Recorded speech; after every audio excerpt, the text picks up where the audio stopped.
Welcome into the big picture tonight. We're going to do something tonight we have not ever done before. I believe if it goes the way I think it's going to go, we're going to take you on a journey. We're going to start off by showing you the latest images of Artemis as it goes behind the dark side of the moon. We're going to discuss that. But tonight, if everything goes the way I got it planned, we're going to be showing you a bunch of videos, almost all videos tonight, and we're going to take you on a journey. We're going to go back to Roswell, and we're going to talk about how we got here in this whole thing of disclosure. It is rapidly accelerating, and I believe we're going into a summer unlike we've ever seen.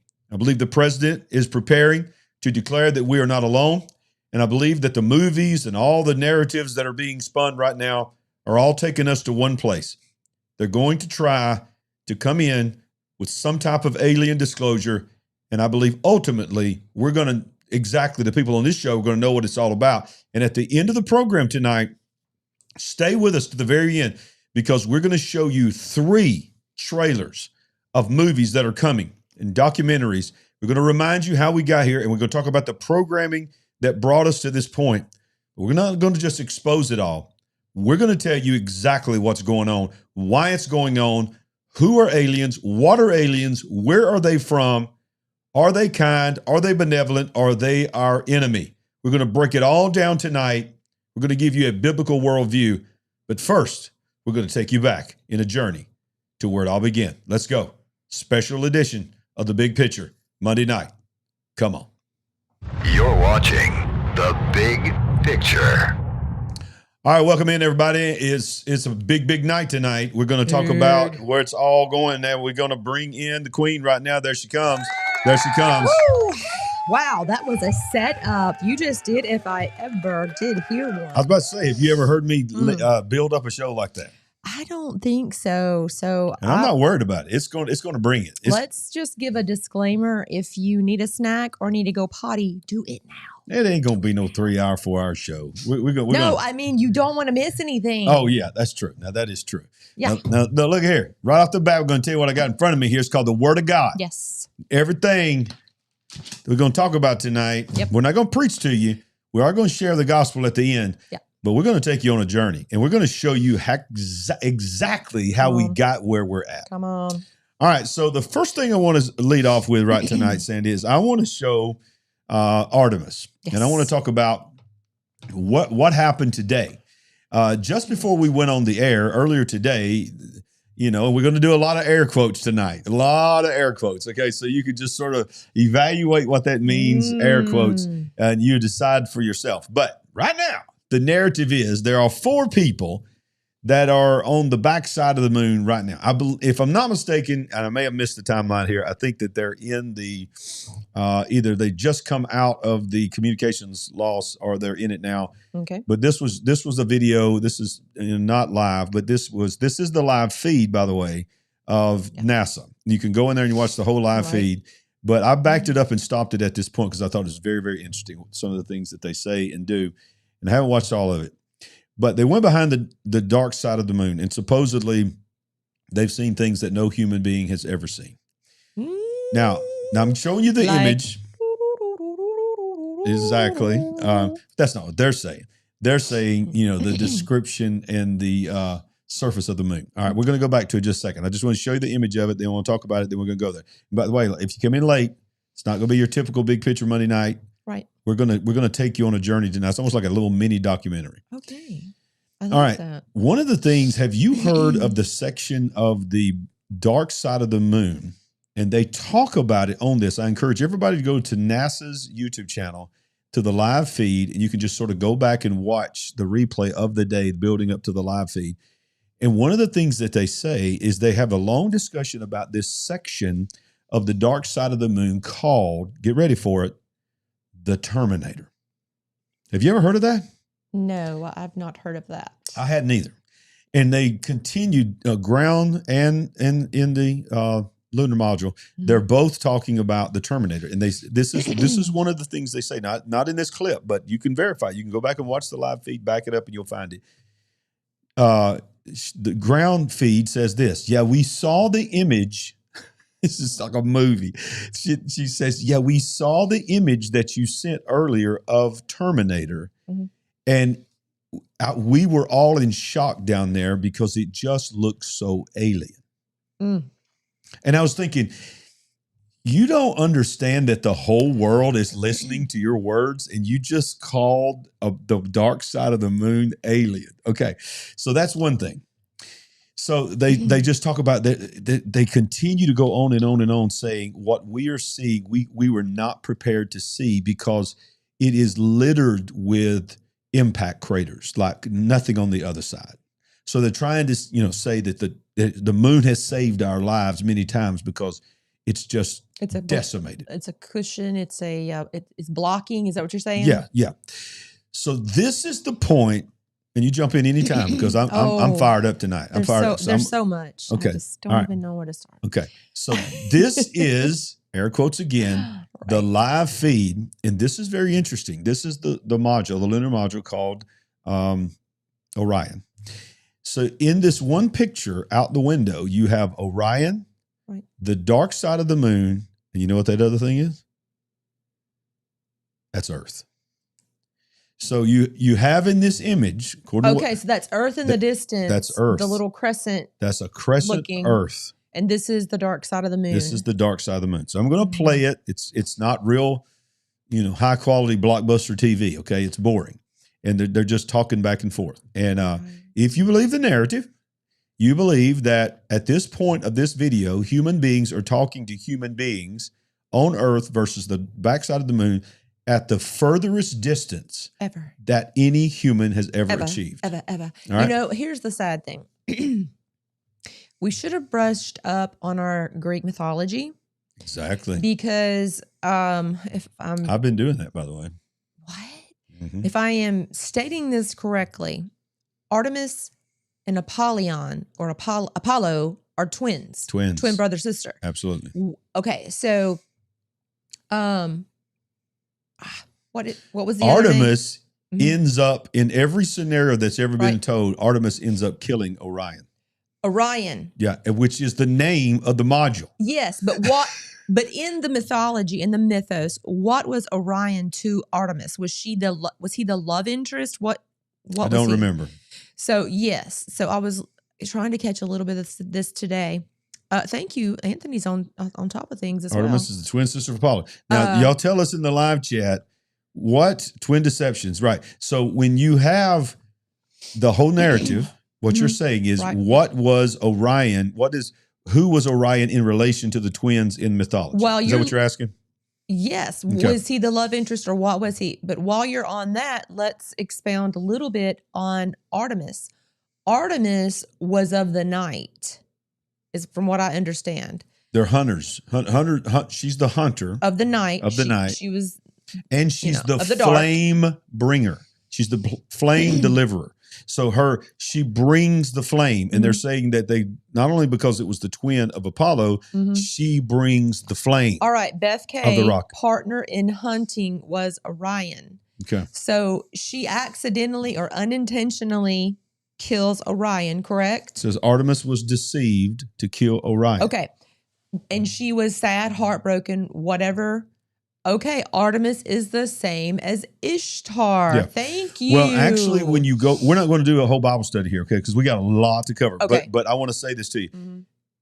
Artemis is also a slur eventually when you start looking at the original language of Lucifer. Okay. Lucifer and Artemis is basically comes out eventually of the original word. Is she the divine feminine of Satanism? Of Satan? I don't know. But yeah. Okay. And listen, before we're going to get into this, but man, we got a lot of new people in here now. I'm so excited. Oh, hey, we love seeing you, yes, ladies and gentlemen. Thank you on. for joining us. Woodward is what I'm talking about, James Shrimp Fajitas. Okay. I caught a little bit of that. If you watch Woodward TV, I think his name is Jay Woodward. You should listen and check with him. I think he's a Christian, but you can get some good info from him.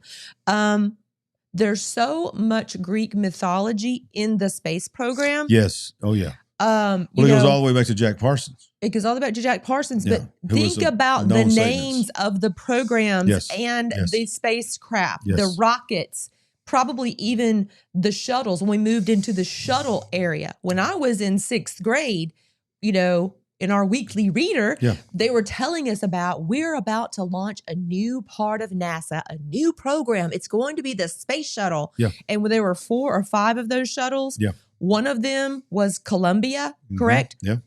Goddess. Mm-hmm. Yeah.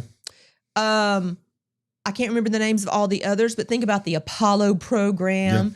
Think about Well, all these other let's things. not forget about the experimental Mercury, Yes. Gemini. Yes. I mean, they just go on and on and on. Right. So we know what's going on here. The creator of the Jet Propulsion Laboratory was Jack Parsons, who was Right. who says, listen to this, self-taught how to create rockets. Self-taught. It sounds like self-taught. That sounds like the real girls, the real Yeah, ladies yeah. with all Okay. their long hair that they use like an antenna to receive the downloads of the blueprints of the specs. Absolutely. Okay. Yeah. All right. So, all right, let's go. We're on a journey, y'all. I got 1, 2, 3, 4, 5, 6, 7, 8, 9, 10, 11, 12, 13, 14, 15. I got 16 videos to show tonight. So we got to stay focused. We got to stay focused. All right. Here we go. Now, the great questions you had there, Sandy. So we found out it through our amazing live chat. And I love these guys. You always deliver. They always deliver. So we understand, if you're new to our channel, we do not believe and we don't worship Greek mythology. We understand it is what we call in the book. And by the way, thank you for that super chat. Oh, thank you. It is the recycled version of Genesis chapter 6. That's all this is. But it is so interesting when you start looking at the names. Think of that super chat. Yes. Of all Keep that the we super have. chats coming. We have a studio to build. We're excited about this studio, y'all. It's going to be game changer. All right. So once again, this came from the live feed today of NASA. This is Orion, the dark side of the moon, which is really weird. Can I say one more thing? Okay. You were just, I can't help it. All right. Transformers, Dark of the Moon. Ladies and gentlemen. That's what it was called. These fallen ones, go back and watch the movies. They call them fallen ones, They sure do. which were a type and shadow of the fallen angels, bringing their technology, So true. bringing their plans. I mean, I was so asleep, like I'm sure many of you were back in the day when that first movie came out. Was Dark of the Moon the second one? I don't remember. But oh my goodness. What about the movie that we watched where the moon was hollow and there was a being inside of it? Okay, whatever. Let's go. We got to play this video. Let's go. All right, so watch this. You got Orion, the dark side of the moon. If you came in late, that little sliver, that little crescent is Earth. So this is from the live feed. You're going to hear ground operations talking to the module. Look out for impact flashes, and we'll take sit reps in the blind. That's just spooky and weird if it's real. Okay, impact flashes, sit reps in the blind. We got it. And yeah, just so you understand what's going on with window 1, there is light coming through the outer hall from window 2 into the inside of window 1, if that makes sense. Like I can see the inside of the vehicle when I look between the 2 panes of glass. Copy. I know. This is pretty cool right here.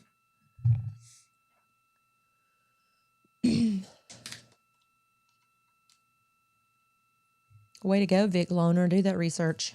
What do you say?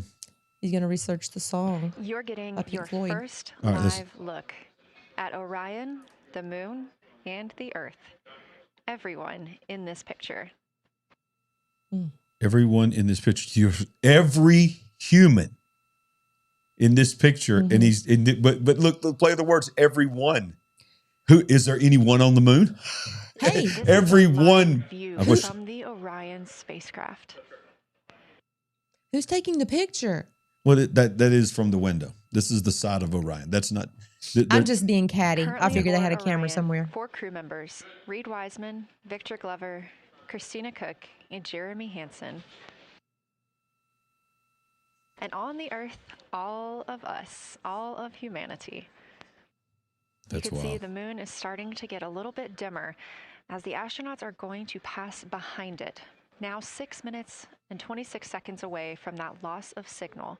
Again, we will be out of communication with them for about 40 minutes until they come around the other side of the moon and we can reestablish contact. And show us nothing. I want to see stuff. Yeah. Show me something. By LOS. Whitehorse says they can't believe it. Thank you for that, Jenny. Any of it. And thank you to all of you for allowing us the immense privilege to be on this journey together. It's quite amazing. And as we go on this journey, thinking about the NASA mission to explore the unknown in air and space, to innovate for the benefit of humanity, and to inspire the world through discovery. And as you've gone along on this journey with us, hopefully we're doing just those things. And as we get close to the nearest point to the moon and farthest point from Earth, as we continue to unlock the mysteries of the cosmos, I would like to remind you of one of the most important mysteries there on Earth, and that's love. Christ said, think about it. Listen to this. In response to what was the greatest command, that it was to love God with all that you are. And he also, being a great teacher, said the second is equal to it. The greatest command, that it was, Christ said, in response to what was the greatest command, that it was to love God with all that you are. And he also, being a great teacher, said the second is equal to it, and that is to love your neighbor as yourself.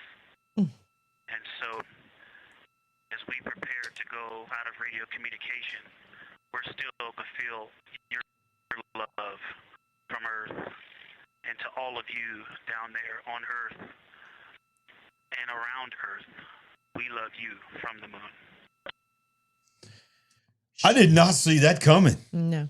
I mean, I knew that they had said something on Easter, but wow. I mean, he was a nice touch. I mean, wonder what NASA thinks about that. Surely that wasn't planned. I don't know, but we got a lot of skeptics in this chat tonight. We got a lot of skeptics. They're saying they don't believe it. Fake, fake, fake. Yeah. Yeah. Quick poll. Is it real? Is it fake? Hey, and also a quick poll. What'd you think about him bringing up Jesus Christ? He's like in the mystery, the greatest mystery of all. Just remember Jesus Christ. Praise the Lord. Okay. So go to NASA's YouTube channel and you can watch it. Now, Sandy, we got to go on a journey. We got to go back. All right. So here is what we are hearing. We heard in the meeting that we were in that the disclosure is supposedly was planned for June and July, either, June. I forgot what day they was going to say in June 6th, June 7th, something like that. Okay. Question. The Roswell 1947 thing I thought was on June 7th. July 8th. I mean, July 8th. July 7th. Is it for sure July 8th? 7th is when it crashed. July 8th is the official narrative of the military. That is the date they said, the 8th. Right. That's right. The July 8th in the anniversary. How many years is it? 1947? It's 79 years. Okay. Coming up on 80 years next year. All right. So it was going to be supposedly on the anniversary of Roswell. And then something happened, is what we were told, that potentially moved it up to May. I tend to believe that if it is going to happen this summer, it's still going to happen on the 8th because that's after the 250 anniversary. He has so many big plans there. He don't want to share so much of that day. Okay, you don't want to be distracted from that. Because I believe the movie release is 6/12, but let's look. It is double June check 12th. that. It is June 12th. I don't. So we're going to go back, is what I'm saying. We're going to go back to July 8th. There are methods they use, like introduce something, like the Clintons were masterminds. They gave a master class to the world on how to get out of things, right? But I get introduce something, just beat it to death on the news every day, then completely pull back and, radio silence, don't talk about it.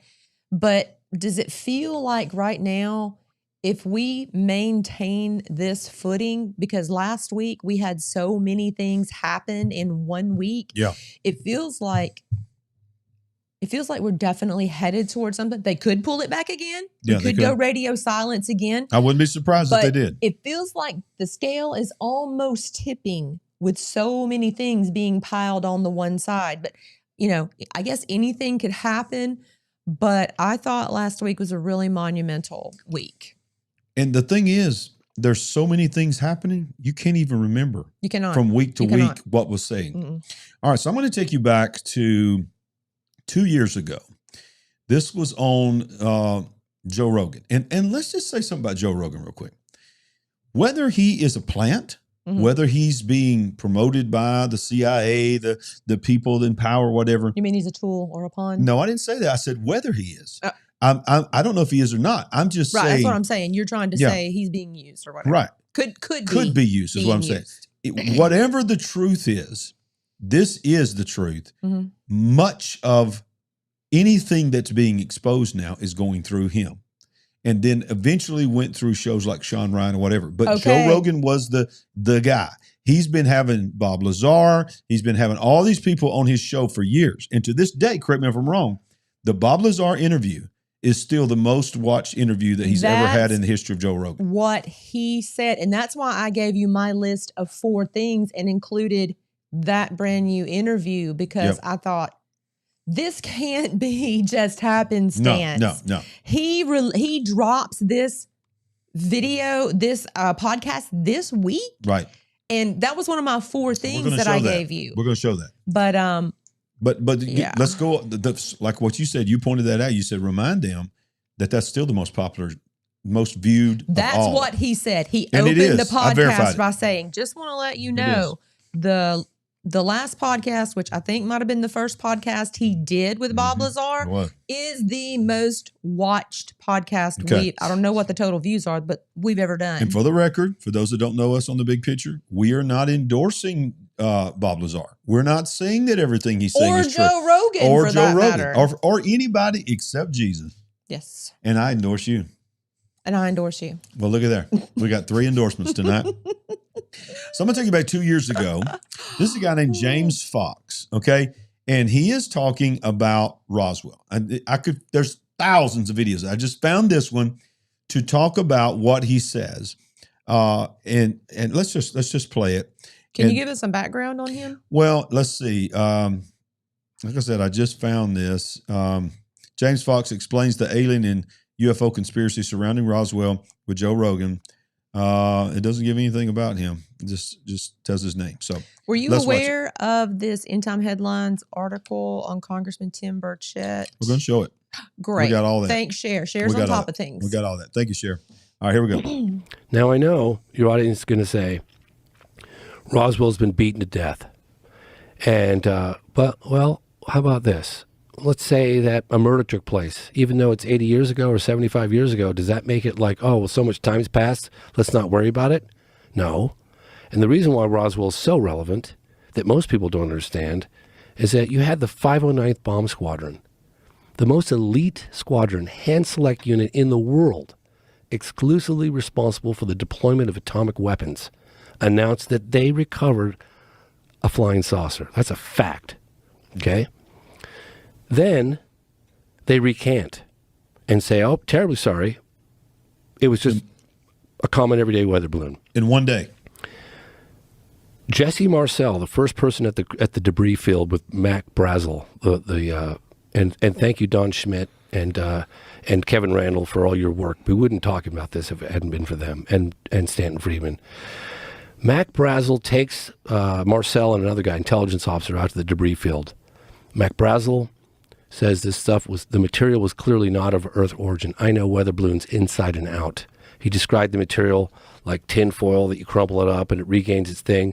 These I-beams that are purple with hieroglyphic writings, things of that nature. He takes it back to his son, who I met, Jesse Marcel Jr. I knew him well.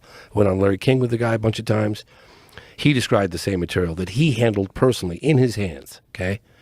The press conference they had with Colonel DuBose, Roger Ramey, and Jesse Marcel, 2 out of 3 of those went on the record on camera, said the original story was true. That was the balloon story was a cover-up. Okay, you've got the FBI memo by J. Edgar Hoover in his own handwriting. He talks about in the SW case, could be Southwest, the Army grabbed it and wouldn't let us have it for cursory examination. That's pretty compelling. You've got Apollo 14 astronaut Edgar Mitchell, who just so happened to grow up in Roswell. And when he came back, or on the outskirts, and when he came back from his mission to the moon in the 70s, Apollo 14, 6th man to walk on the moon, he gets back and he knows all those ranchers. And those ranchers tell him, yeah, that was not of Earth origin. He's gone on the record saying this. And he also confirmed that his intelligence sources, he's an astronaut, he landed on the moon, told him that Roswell was real. So based on just that alone, that's extremely compelling. And I know that Sheila Widnall, the former Secretary of the Air Force in the 90s under the Clinton administration, she went after that case because Clinton went after that case. And they weren't happy with the answers they were getting. And then the Air Force comes up with Project Mogul. Well, if you look at Project Mogul is just exactly the same explanation as the first one, except it's a bunch of these balloons stringed together. Balsa wood, tinfoil, absolute baloney.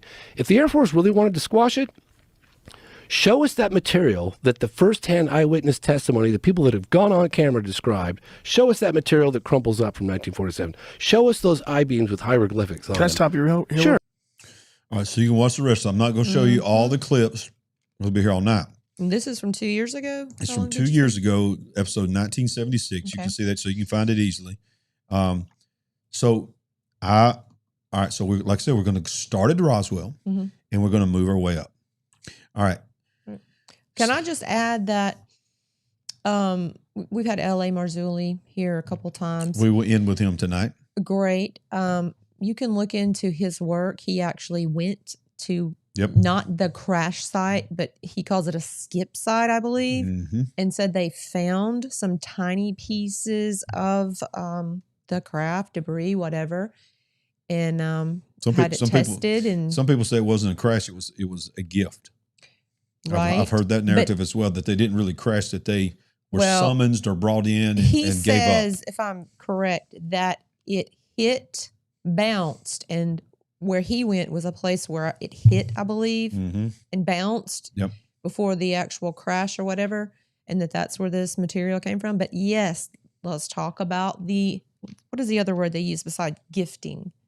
There's another word or Well, term. they've been summons and all this kind of stuff. No, yes, summons, but there's another word or phrase they use to say we were given, it was left for us, or whatever.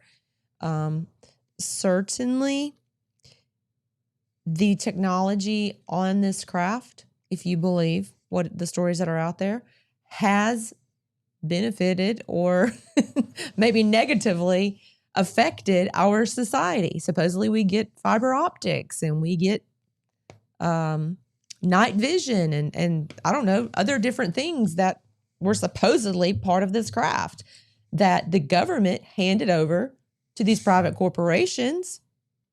And now the reason that our government officials cannot go and personally view these things and see these things, they go to these supposed facilities where these things are being stored and they're not allowed in, is because it's out of the government's hands, right? In a lot of cases. Supposedly, yeah. Supposedly. In the industrial complex. Yeah. All right, so let's continue. This is, what's the guy's name? The reporter out of Las Vegas that's so famous for George Knapp. George Knapp. So this is an older program from 8 News Now, Las Vegas. Is this his first one? No. This is a follow-up of some of his first ones. This is a guy named John Lear. And this is the beginning of we're taking you. It started in 1947 in Roswell. The cover-up began then, supposedly. Mm-hmm. And then we talk about Area 51, talk about all this other stuff. If you want to be This is the entertained, next step. watch a John Lear video. I'm telling you. Well, here's Wow. one.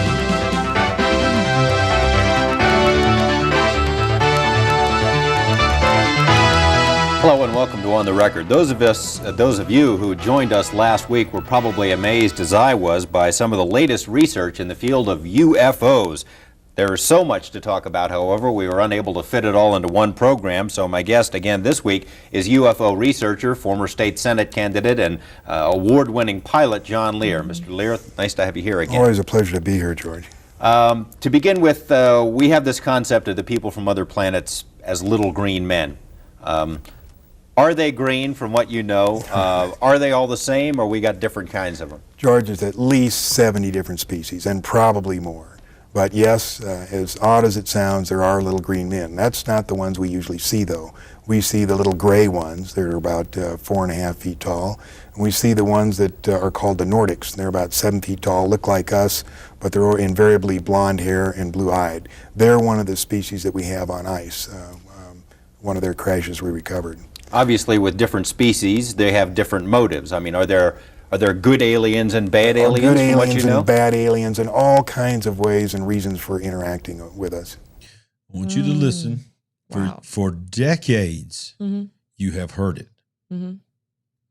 I think good aliens and bad aliens. he should have really given this man his bona fides. This man's father was creator of the Learjet.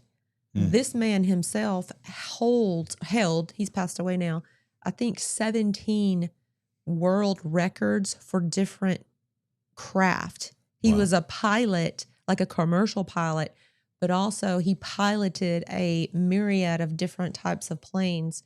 Now, he was accomplished in that right, and I believe a lot of things he believed were on point, but he had some woo-woo crazy beliefs as well. Yeah. All right, let's continue.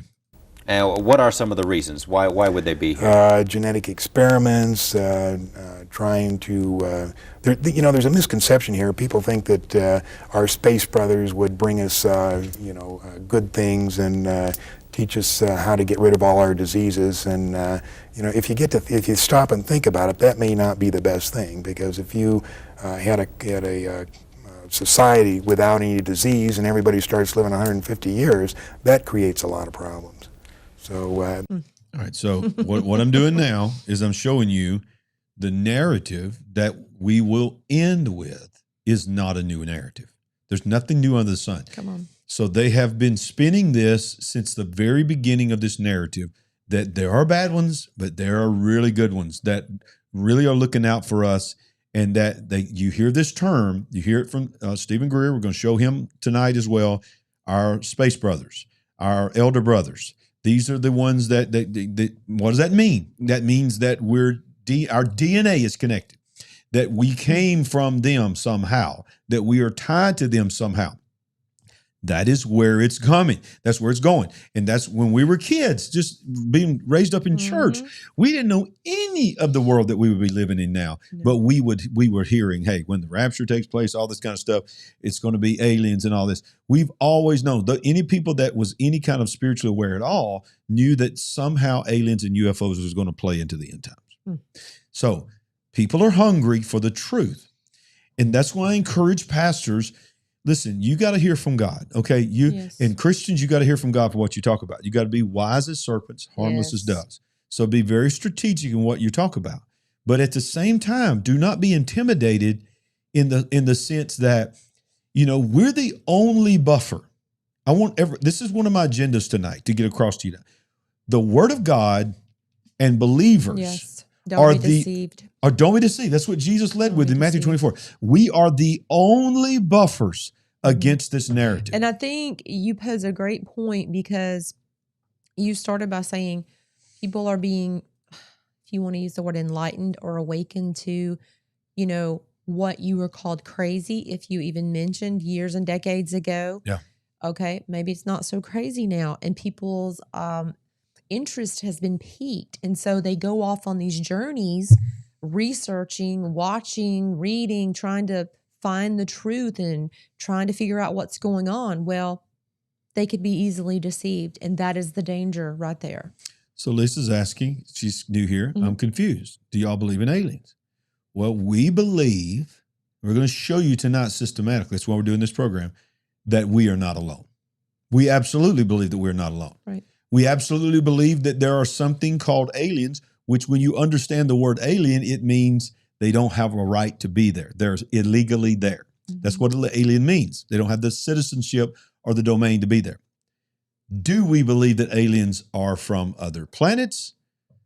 No. Spoiler alert. But we're going to show you why we are trying to warn you against this agenda. And if the church does not have the answer, the world is lined up with their answer. Yes. And I'll say it again. Yes. We, through this, are the only buffer for what is coming. And your family needs to know what the Word of God says about what is coming. Can I get an amen? Now, I ain't got no hate for this dude, all right? He's very well known.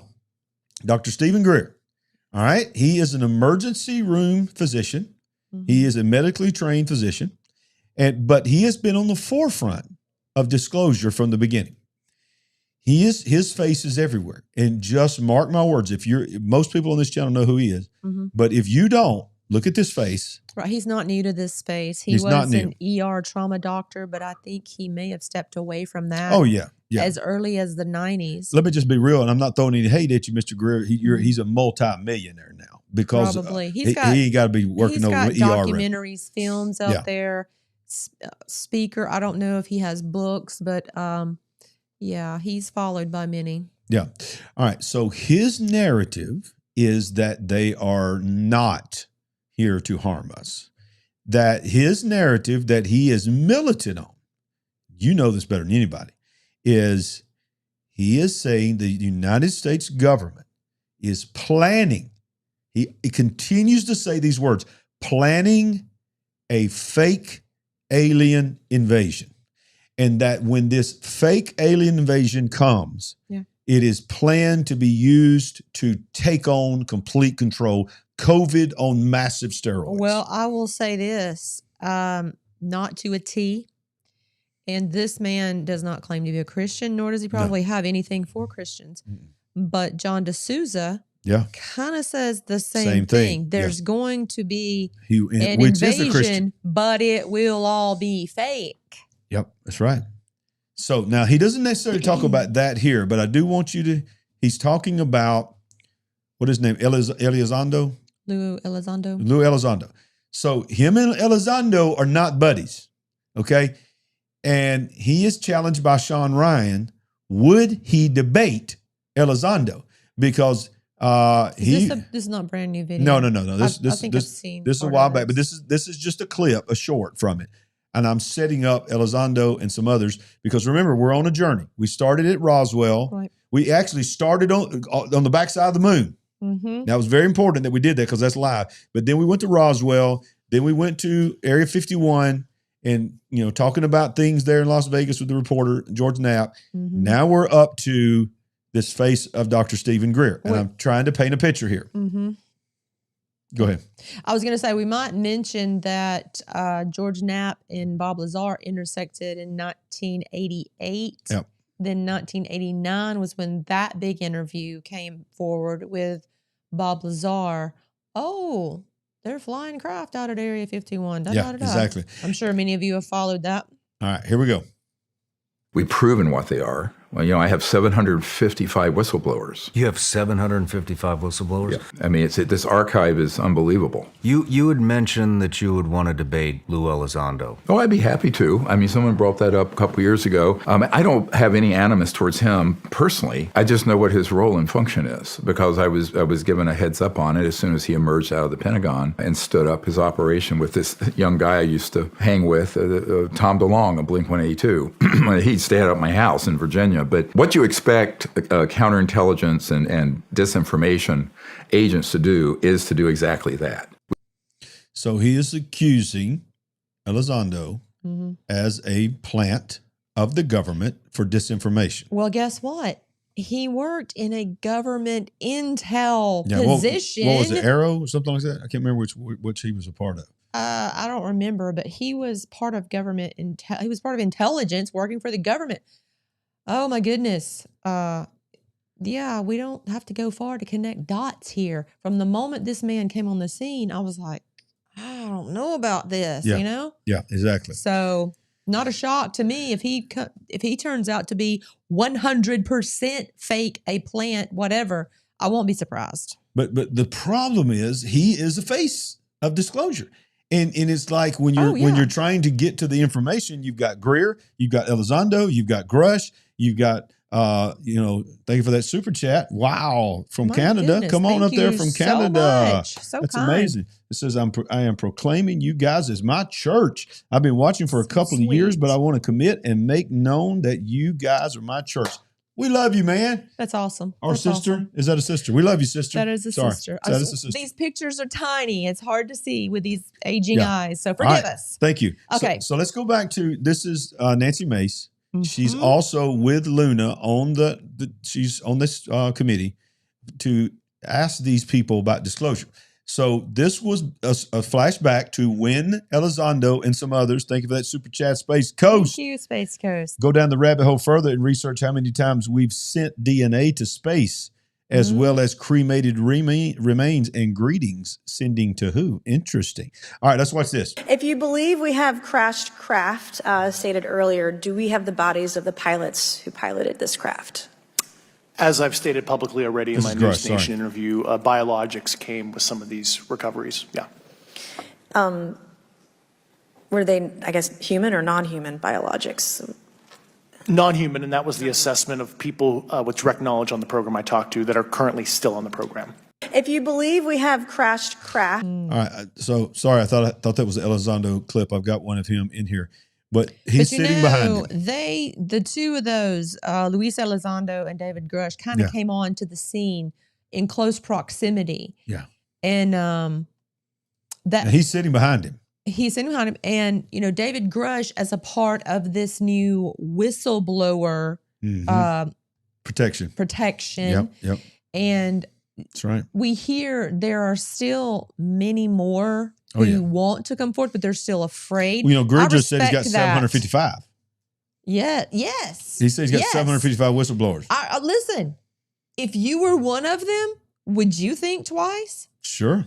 I mean, David Grush, whatever his job was, he's lost that job and supposedly lost that job. And supposedly someone come in and help set him up in something else and help him out because he's got a family to take care of and he's got to keep going, Thank you for that super chat. Thank you for that super chat. It's great to do the right thing and it's great to be helpful. But guess what? Yeah. These things come with consequences. Absolutely. How many have died in the wake of this secrecy over the decades? How many people have been paid off? How many countries have been paid off? How many countries have been threatened? How many people have been paid off, threatened, unalived? And you have to ask yourself this question. Okay, from there again, full disclosure, we don't apologize for a biblical worldview. We look at the world through a lens of the Word of God. Yes. Now, you don't like that? That's between you and God. Right. But when you come to this channel, we ain't going to preach to you all the time, but we're going to tell you that we see the world through a biblical worldview. Listen. And you have to ask yourself, if you have that, you have to ask yourself, what is the ultimate agenda? Why is the secrecy, the threatenings of people's lives and livelihood so important? Yes. And then you come from a biblical worldview that it's interdimensional, demonic in nature, fallen angel technology. It begins to make sense that they do not want you. Not that they don't want you to know that there's aliens. They want you to know that there's aliens. It's time. They're going to tell you that. They're going to tell you we've got crafts. They're going to tell you they don't care that you know that. They're going to tell you that they have that. What are they fighting for you not to know? And that is the interdimensional side of it, the not of this world side of it, and the demonic side. I think what you said is great because I was just sitting here thinking, it's not that at first it was not talked about, but you can't say that they don't want to talk about it. If you say that, look at all the movies over the past decades. Oh, yeah. The television shows, everything. It's that they want to control it. Yep. They want to control the narrative. They want to control the speed and the frequency and what comes out when. To lead you down a path of their choosing. Now, speaking of they choose what they want you to know, we covered this earlier just a few weeks ago when all this went down with Obama and Trump, when Obama admitted there were aliens. Okay. Mm-hmm.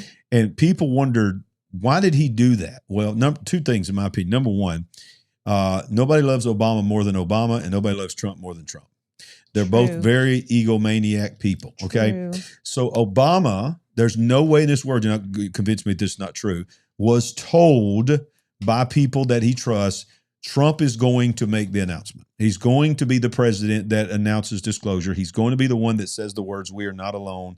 They've always been here," blah, blah, blah. Obama didn't want that. He wanted to do it during his presidency. They wouldn't let him. So he slips it out. And then Trump, we're going to play both videos. He rebuts him. And here's the thing. It's twofold. Number one, they both have their egos involved. But number two, the agenda has to have the people that love Obama and the people that love Trump. This is not a Republican and Democrat rollout of, this is the only unifying thing that's out there right now, even more unifying than the Epstein files, is disclosure. people on both sides are saying, tell us the truth, give us the images, give us the videos, tell us the truth. Whether that's planned or not as well, because of that. But they need everybody to want this. So they had to have the savior of the left, Obama, and the savior of the right, Trump. They had to both in 1 week admit that there's aliens. Let's look at Obama, and then we'll comment on this. This was when it all first started. Interview with Brian Tyler Cohen over the weekend. The former president got some attention when he proclaimed that aliens are real. They're real, but I haven't seen them, and they're not being kept in what is it? Area 51. Area 51. There's no underground facility, unless there's this enormous conspiracy, and they hid it from the president of the United States. All right, continue. Okay, so he is clearing things up, saying in a post on Instagram that, quote, statistically, the universe is so vast that the odds are good there's life out there somewhere. But the distances between solar systems are so great that the chances we've been visited by aliens is low. Astrophysicist and ABC News contributor Hakeem Olus. All right, so he had to walk it back. He got the call. Yeah. And I believe he got the call from Trump's team. He's like, dude, what are you doing? All right, I'm willing to let you come in a little bit on this, but dude, I'm the president. Back off. He said he's going to help him out. He's going to help him out. Here it is. We're going to declassify this, and I'm going to save your butt. Here it is. He was asked on the plane. And by the way, can I just ask a question? In all the advancements of technology, can we not get a better microphone when Donald Trump talks to us on the Barack Obama said that aliens are real. Have you seen any evidence of non-human visitors to Earth? Thank you for that He super gave chat. classified information. He's not supposed to be doing that. You know? So aliens are real. Well, I don't know if they're real or That aliens are real. Have you seen any evidence of non-human visitors to Earth? Well, he gave classified information. He's not supposed to be doing that. You know? So aliens are real. Well, I don't know if they're real or not. I can tell you he gave classified information. He's not supposed to be doing that. He made a big mistake. He took it out of classified information. No, I don't have an opinion on it. I never talk about it. A lot of people do. A lot of people believe it. Do you believe it, Peter? Well, the president can declassify anything that he wants to. So if you want to make an announcement, I may get him out of trouble by declassifying. we know illegal aliens are real. Yeah, illegal. Only illegals. So did you see Caroline's face? Did you notice Caroline's face in the background? Watch how she begins, because when she hears the question, everybody zoom in on Caroline's face. This smirk on her face, like, Was she like, man, I'm going to have to work overtime yeah, she tonight was like, to start what cleaning this is mess about up. to Get go the down? shovel. Have you Get the seen shovel. any evidence of non-human visitors to Earth? Well, he gave classified information. He's not supposed to be doing. On this one, they zoom out, but I've seen the full view, and the full view, she's just like, oh my goodness, what am I going to have to deal with now? So, okay, let's look. Barack Obama says, yeah, they're real. They're real. You know, I don't think they're underground in Area 51, but they're real. And then he walks it back and says, you know, the statistics say that it's impossible for us to be alone. That's all he said. He didn't say anything major other than, yeah, they're real. And then Donald Trump says he released classified information. What was the classified information? It wasn't that they're not buried in Area 51. Exactly. The only thing that could have been classification was that they're real. Am I right? But he's going to help him out because he's going to declassify. Yeah, exactly. I found that to be interesting. That's the only thing he said that he could admit. Yeah, are you seeing the pattern? Are you seeing the pattern? Are you picking up what I'm putting down? Y'all, okay, we got a lot more to cover there. We're not even halfway. Much more. We're not even halfway. But I do want to jump on here and tell you that if you can get to Springfield, Missouri on August 7th through August 9th at the Oasis Hotel and Convention Center, you can join me and Sandy and our host, Mike and Jenny, for the Hear the Watchman Conference. We are so excited to be a part of this great conference. Jamie Walden, John Ponder, Tony Merkel, come on. Everybody loves Tony Merkel. Derek and Sharon Gilbert, you've been following them for I don't know how many years. It's amazing. Joe Horn, the son of the legendary Tom Horn, Dave Hodges, Kenny C. Come on. Kenny C's a legend in his own right. He's amazing. Larry Ragland going to be there. But they need to put your picture up there because it'll be Larry and Sandy Ragland. But no, I think we're good. But We'll be at the product table. We hope that you go to hearthewatchman.com, hearthewatchman.com. It is linked down below. It's very easy to go. Go there, go ahead and get your tickets. They're going fast, and when they sell out, they're sold out. But y'all, we want to come and hang out, and we're going to talk about these subjects, and we're going to talk about more than anything what this says about it. Amen. All right? We're going to equip the watchman, because the Bible says when the watchmen see what's coming, and they don't tell you what's coming, and they don't tell the people that they're protecting, the blood of the people that they're protecting will be on their hands. So we have an assignment. We know our assignment is to make sure the body of Christ is equipped.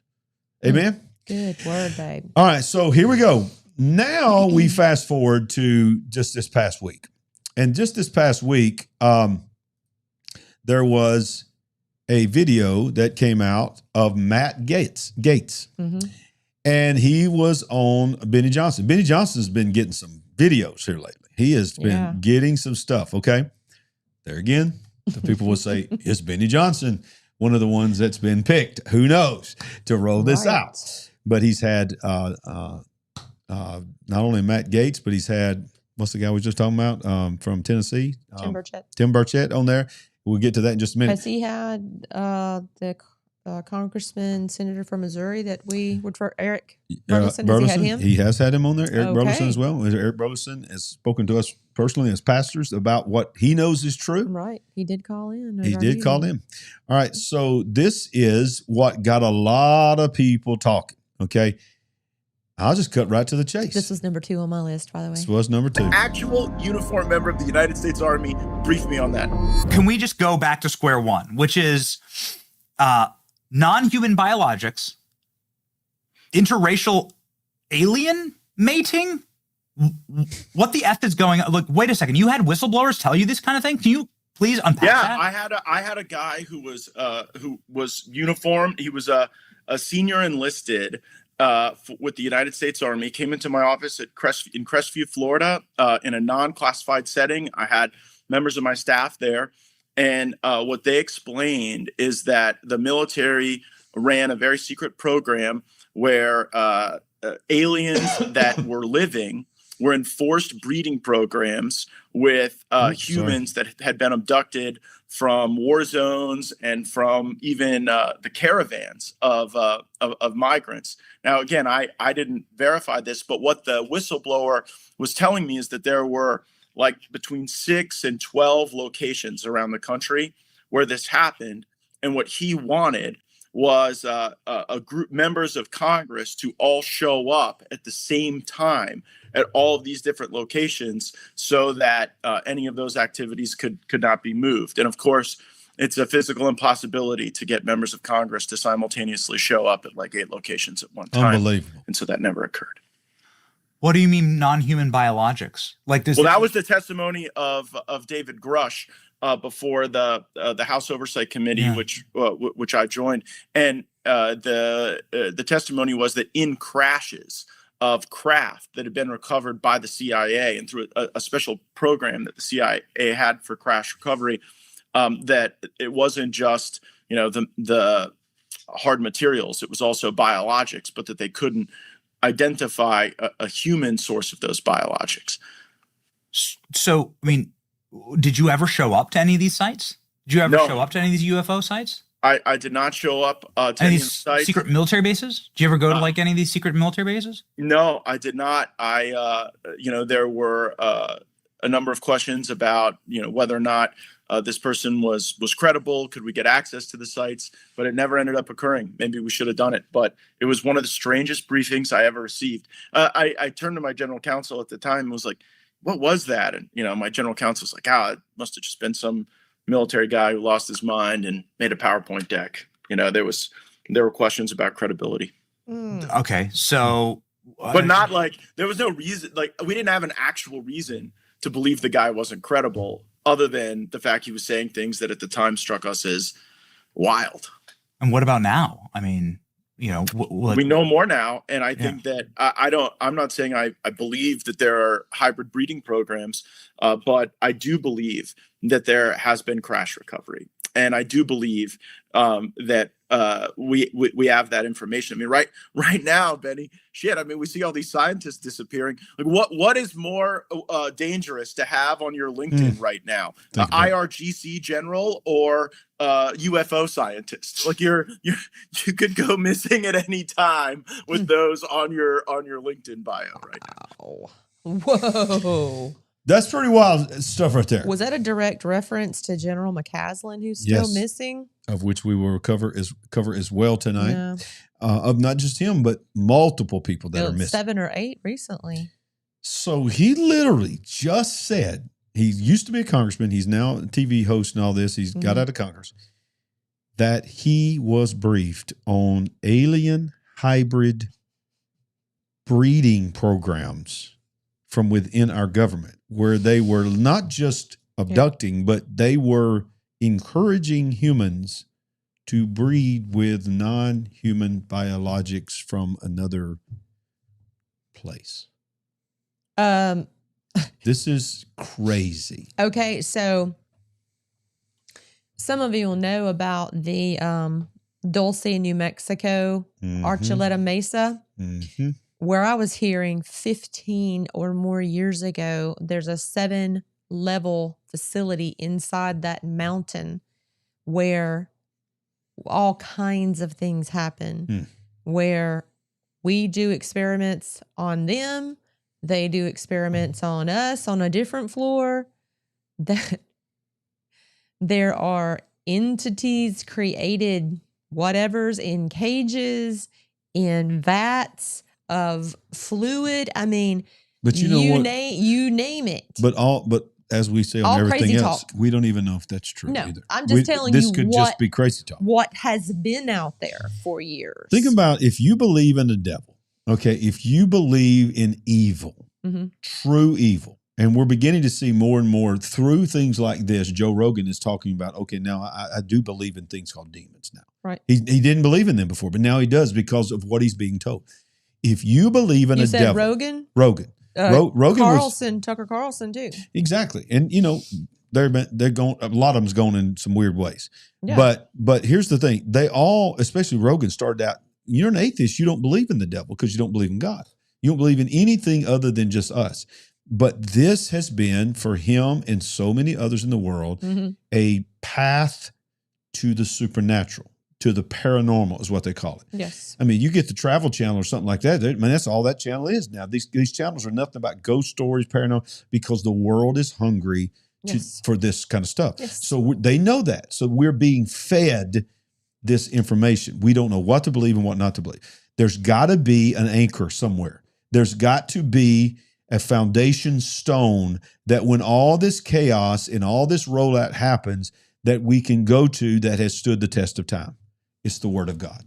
And that's what we're trying to tell you, is that we don't know what these things are.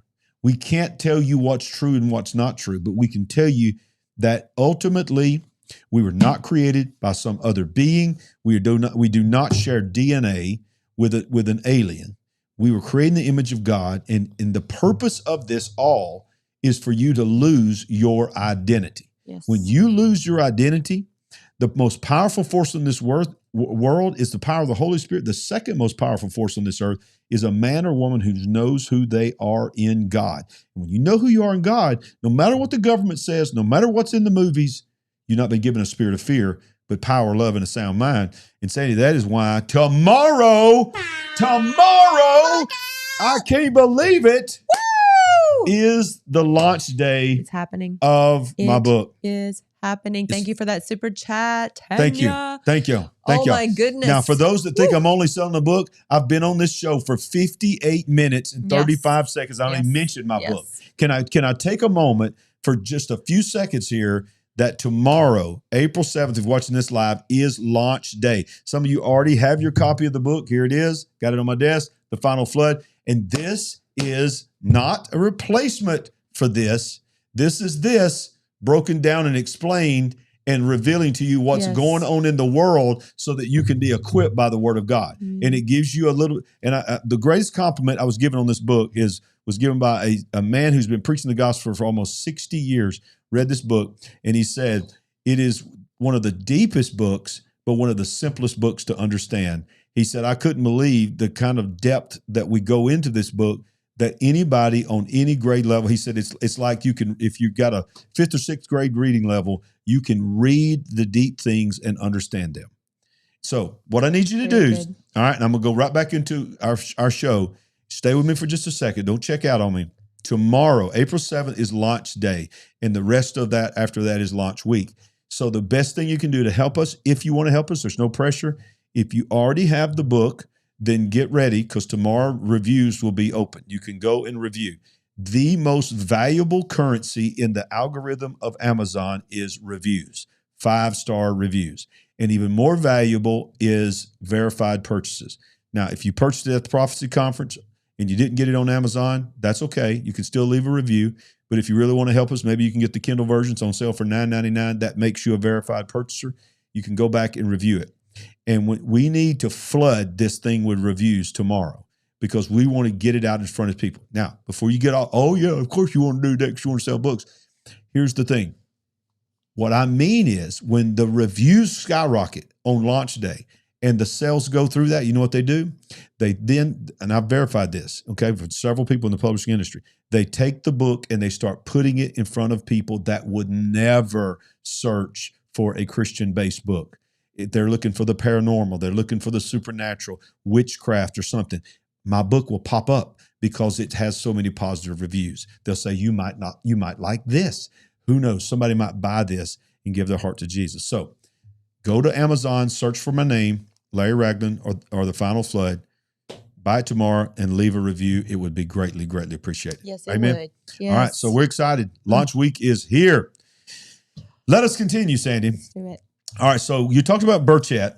And before we move on, Matt Gaetz, when he was talking about these immigrants, what did he say about that? People were being taken from people that were coming into this country and so forth. Yeah. Okay. Well, we have another reference point. We have seen the Michael Herrera part of the Sean Ryan podcast where he said they were out on a mission and they're just trying to in Indonesia, trying to reach their mission objective and come into an area where a craft is hovering, where people are in crates or cages being put onto this hovering craft. Obviously, they didn't want that to be witnessed. And he actually had a camera or his phone and started filming some of this or taking pictures of some of this. And they were scared within an inch of their life, threatened and so forth. True. But that just goes to say, here is another, and this happened to him in like 2014, I think, another reference point that people think about it. Are abducted or maybe they're taken from some of these immigrants. They're taken out of this caravan that are trying to come into our country. And out of the vacuum of tragedies.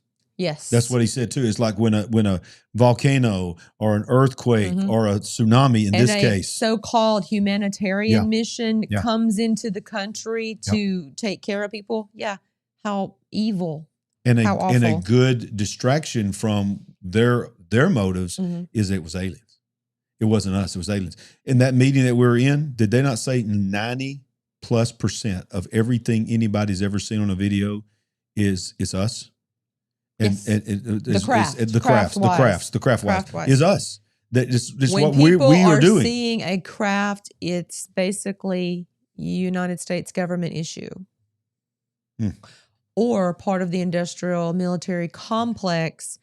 Because you have to understand, one of the reasons I believe why some of this is out of control is because the government truly cannot control, because for them to obtain plausible deniability, they turn some of this material over to private corporations and private contractors that this government works with. And so they got their plausible deniability, but they also lost 100% control, because you can't 100% control what is out of your hands. Now, at the same time, I don't know, they say that the Roswell crash material was taken to Wright-Patterson in Ohio. Okay. Did was all of it removed from there? Was any of it left there? Think about it. Does the government, do we still have any of it in our control? I think we do. I don't think everything was given over. I think probably the government maintains certain percentage, but also what percentage was given over to these private government contractors and private corporations. And guess what? All of these are not even necessarily American corporations. No, they're not. So these are multinational, some of them. And and you go further and say they're not even any national. True. They're paranational. They're like very good point. They're just a cabal. They don't answer to any nation. They're not a part of the United Nations. No one is covering them. There's no accountability. I think that's a great point. So people are asking, will we have a Q&A at the end of this broadcast? Oh, my goodness. Can we do that for just a few minutes? Take a few questions? I hope you're not expecting us to answer each and every one of your questions. Well, not each and every one. Make a note to remind me at the end. Being able to do that is what I'm trying to say. Look, and we're not afraid to look at you and say, I don't know. We don't know. We don't know. Call Ella Marzulli. Yeah, exactly. But we will do a quick Q&A at the end. Are y'all having fun with this show? Is this good? We're on a journey. Remember, if you came in late, we started on the dark side of the moon. We went to Roswell, and we've been moving all the way up to modern time. Now, this was on Newsmax just recently, and he's talking about all the people that are missing and, of course, the general. And then he also interviews Tim Burchett as well. About this, an absolutely wild story at a time when we could be on the verge of some kind of disclosure about alien life and UFOs from the White House. They've said this. 4 people who worked in government programs and knew a whole lot about that topic have either vanished or have been murdered. The first was retired General William Neal McCasland. Listen to this. Who had ties to UFO programs in the government. He disappeared suddenly from his home in New Mexico in February. He left his phone, his glasses, and his watch at home. He also worked at an Air Force base that reportedly held the debris from the Roswell, New Mexico crash in the 1940s. That's where we started. Then it was Monica Reza, a former NASA engineer who worked directly under General McCasland on advanced propulsion engines. She vanished while hiking in California last June with friends who say they have no idea what happened. Then it was Nuro Lareyo, the director of plasma science at MIT. He was murdered in his home in Boston in December. And then it was Carl Grillmar, a Caltech astrophysicist who discovered water on another planet where there may have been life. Carl was murdered randomly in his home last month. Wow. Our next guest says this was not a coincidence. Everybody's thinking it's UFO, but he had some nuclear secrets. There's just too many of them disappeared, Benny. Nothing happens by coincidence in this town or around this town.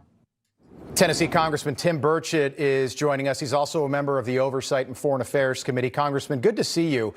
What do you think's going on here? Dadgummit. Well, I don't know exactly. I just know there are no coincidences in this town. These folks have disappeared or died mysteriously, and there's the only thing that ties them together is the fact that they worked on things that are dealing with outer space, whether it's UFOs or nuclear secrets or missiles or what have you.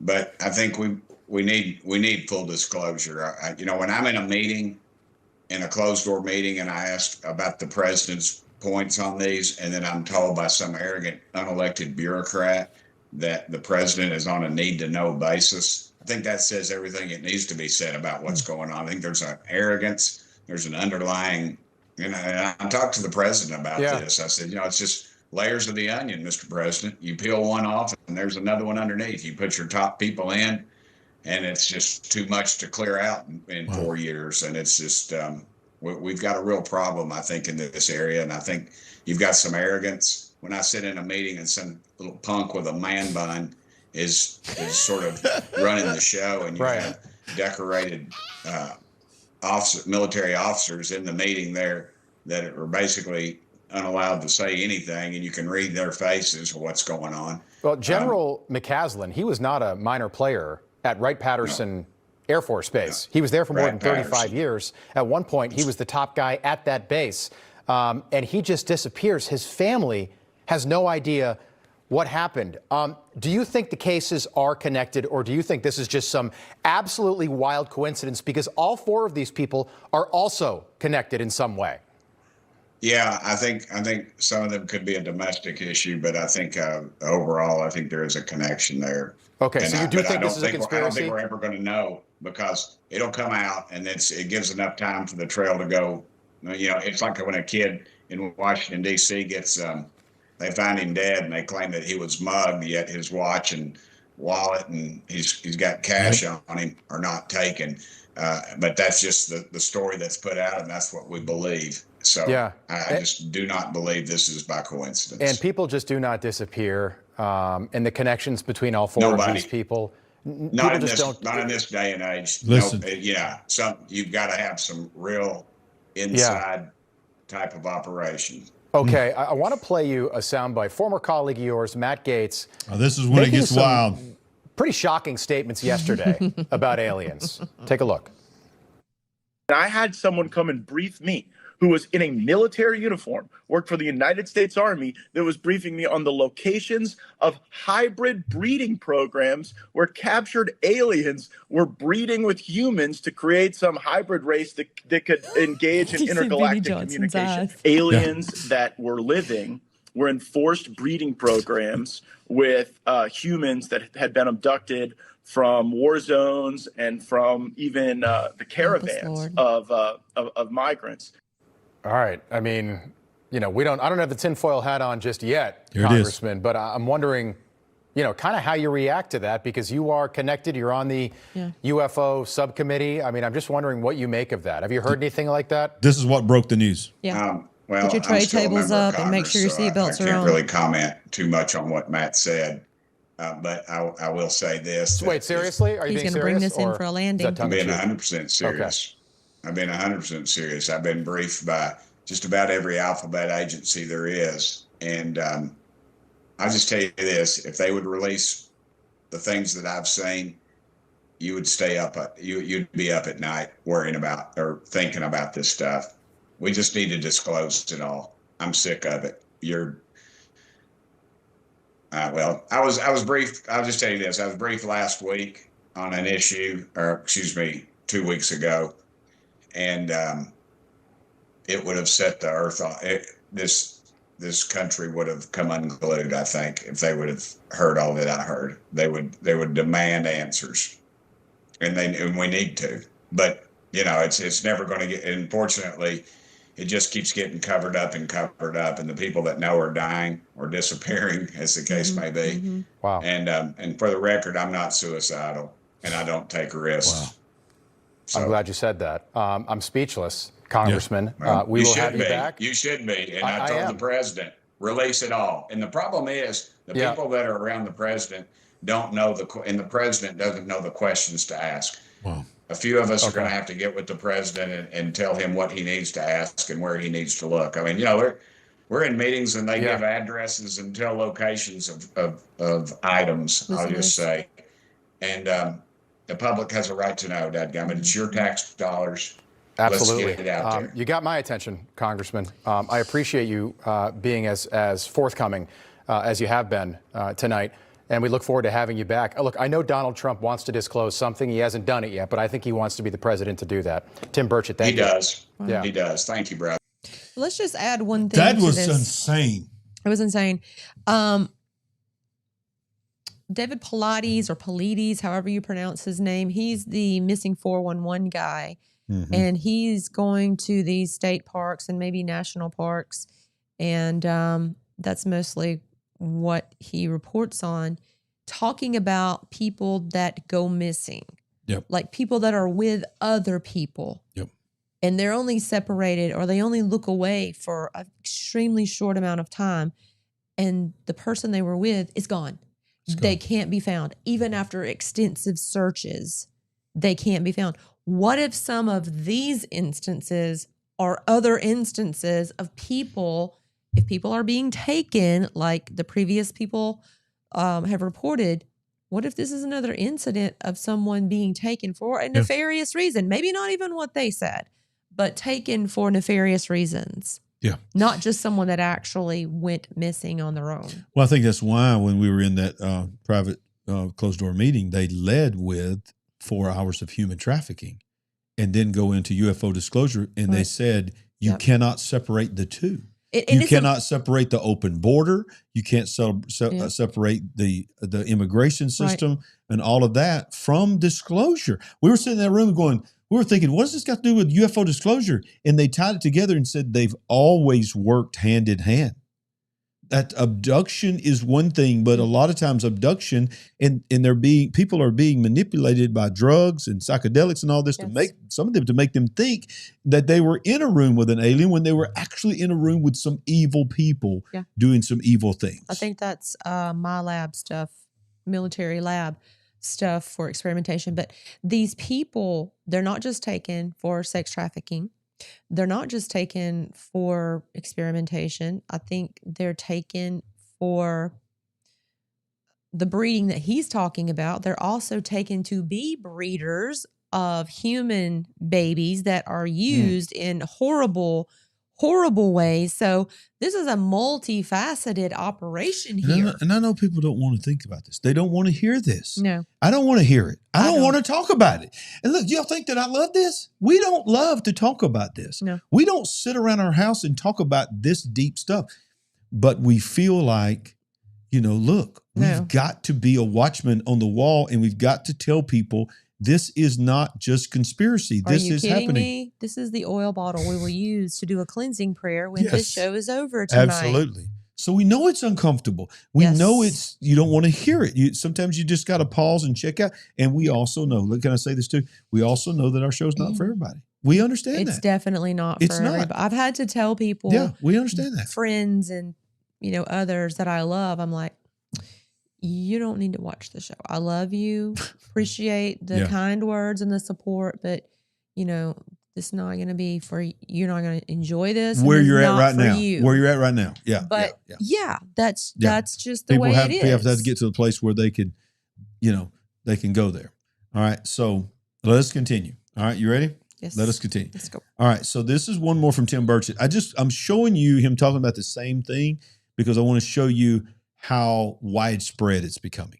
I want you to know that he says it on Benny Johnson, and then Newsmax uses Benny Johnson and then brings him on Newsmax. Now TMZ, because remember a while ago we were saying you got to have the Obama crowd, you got to have the Trump crowd. Can we add one caveat here? Remember, oh my goodness, it's been at least 6 months ago when Harvey and his partner on TMZ came forth, and what was it they said? We're going to be doing some different content and some different. Sure did. Now, I haven't seen any of it, but they were like, this is going to be a departure from our TMZ norm. I don't know what they meant or what they've done. I think they got the call, and so you're going to have to be a voice. Is there actual content on this level from them that you've seen? Because I haven't seen it. No, maybe this is the beginning. But I thought that was the strangest thing for the two of them to come out and say, yeah, we're going to be doing some different stuff. Yep. You see, now I guess it would be about 2 weeks ago. That was very alarming, the way you said that, at least. Yeah, well, because of the circumstances and where it was, I can't get into too much specifics, but it was elaborating on some stuff that we'd asked for, and it was important to get this person in a secure setting to where we could ask him these questions. And there was somebody in the meeting with us, one of my colleagues, I guess you'd say, was basically there just to kind of upset the apple cart and to throw, a monkey wrench into the deal. And every time the question was asked by this particular party, it was really the answers were out there, and they gave them, and they gave specifics, they gave addresses, they gave times and dates and people that were in the meeting. And this went all the way up to the executive branch of previous presidents, not this current president. So there have been different reports over the years. Some reports that there have been pieces of machinery that were found that did not seem earthly. And then there have been reports about life that is not earthly. Which one of those two, or both, are you talking about? A form of life that is not earthly, or just something mechanical that's not earthly? I'd say you'd be safe to say both. The way you described this, whatever happened at this meeting, this briefing that was happening, was there something that if we knew, we would feel that we are in danger? You said you wouldn't sleep at night if you knew the things that I saw in these briefings. Yeah, Should we believe that? That's the part where it seemed alarming. I don't think we're at danger of this. I mean, if these things exist as I think they do, they could have destroyed us with a blink of an eye. I just don't see that, and I think that's. I just think, but I do think they have the technology and the capabilities of something that we can't understand or we can't grasp. What I want to make sure I'm understanding is a member of our government has told you and others, I guess, that there is a form of alien life and machinery which maybe brought this living creature here that interacted in some form with people? Yeah, they have, and they've. It's pretty wild. I know, but I'm just telling you, I'm not going to lie to you. I'd take a lie to tell you. You want to put me on a polygraph, I'll take it. But this is what the guy told me. I mean, I've had a very high-ranking naval official describe. I've talked about this before. Underwater craft, something big as a football field, moving at over 200 miles an hour. And there's no fish in the ocean that would do that. We don't even have a sub that'll probably do 40 miles an hour under the. And the last thing he said before he left my office was, it was kind of weird because he didn't go out he went out the side door, which nobody ever uses. And he looked at me, he pulled me up close, and he said, "Tim, they're real." And that's the last thing he said to me. That'll be the title of my book, I guess. Matt Gaetz was involved in something here just recently. He was So he's going to rehash the Matt Gaetz. Okay, do you understand what we are doing here tonight and what we do here when we come on this program? And quite frankly, at times, not all the times, but at times where I speak of this topic at my church and when I travel, other pastors ask me to cover this kind of stuff. It's because you don't have this level of talk saying the same thing and nothing come of it, whether it's real or not. They are trying to project to us. You have Tim Burchett not saying, well, it's my opinion that they're real. No, they're real. Should we be concerned? Is it craft? Is it both? He's not parsing his words. These people are not parsing their words. They are trying to project to you that the bubble is about to bust. Now, what comes out of it? What is real? What is AI? What's Project Bluebeam? What's demonic? What's fallen angel? What's reverse technology, reverse engineering? We don't know. We just know that something is coming and we have to be ready for it. In regards to him, I will say every time I see him and hear him, the tone is stronger. It is. It does. And he elaborates even further. It sure does. But, just to review, we've had a former president, the current president, very recently, the things they've said, and TMZ. I mean, you're getting into culture now. You're getting into, the pop culture. And these two guys are coming forth with this. This is the first thing since they said you're going to be hearing and seeing some different things from us. This is the first thing that I've seen them bring forth. And that's pretty strong. I mean, that was strong. They could have soft stepped this and lightly walked this forward. But no, you're going to go ahead and have Tim Burchett, which I don't know if they had any TMZ. Right. If they had anything previous to this content, I'm unaware. But you're going to get him recently to talk about that. Let's make this real. 90%, I feel very comfortable of saying 90% of our viewership right now on our regular Big Picture family, I should say, don't probably sit there and watch TMZ every night. No. TMZ is the Hollywood crowd, and they are talking about this. And that's exactly the point I'm making. TMZ's crowd is not going to be watching us. We don't watch that stuff. But now TMZ's talking about what we're talking about. That's what I'm saying. That's what I'm trying to tell you. Light bulb moment. Something's coming. All right, I got one more thing that we're going to talk about, Bob Lazar, and then we're going to shift, Sandy, for the last part of the show, and we're going to talk about Luna and other people, how they came out of these briefings no longer ever describing them as aliens from other planets. We're going to tell you what the people that are being talked to in the skiffs are being told of where these aliens are coming from. But first, let's go to one of the, I guess you call him one of the OGs of aliens. For real. Bob Lazar. He's been, look, give him one thing. You know, I'm not a Bob Lazar evangelist here, but give him one thing. I don't think his story has ever changed. For almost 40 years, Yeah. his story seems to have remained the same or exactly the same. And I listened to most of this show because it's basically 3 hours. I think it's 2 hours and 59 minutes. And it's got some comic relief because first go around, and you'll probably hear Rogan say this when he starts, that Bob Lazar was very uncomfortable in their last No, this is just a little short clip. in their That's last 60 seconds.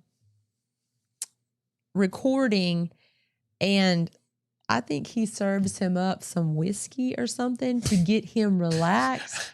And he Probably. gets really Probably give him relaxed something else, you know. to the point to where he can't think clearly at one point and has to get up and go to the restroom multiple times. And then at the end of this, and it's funny, at the end of the show, he apologizes.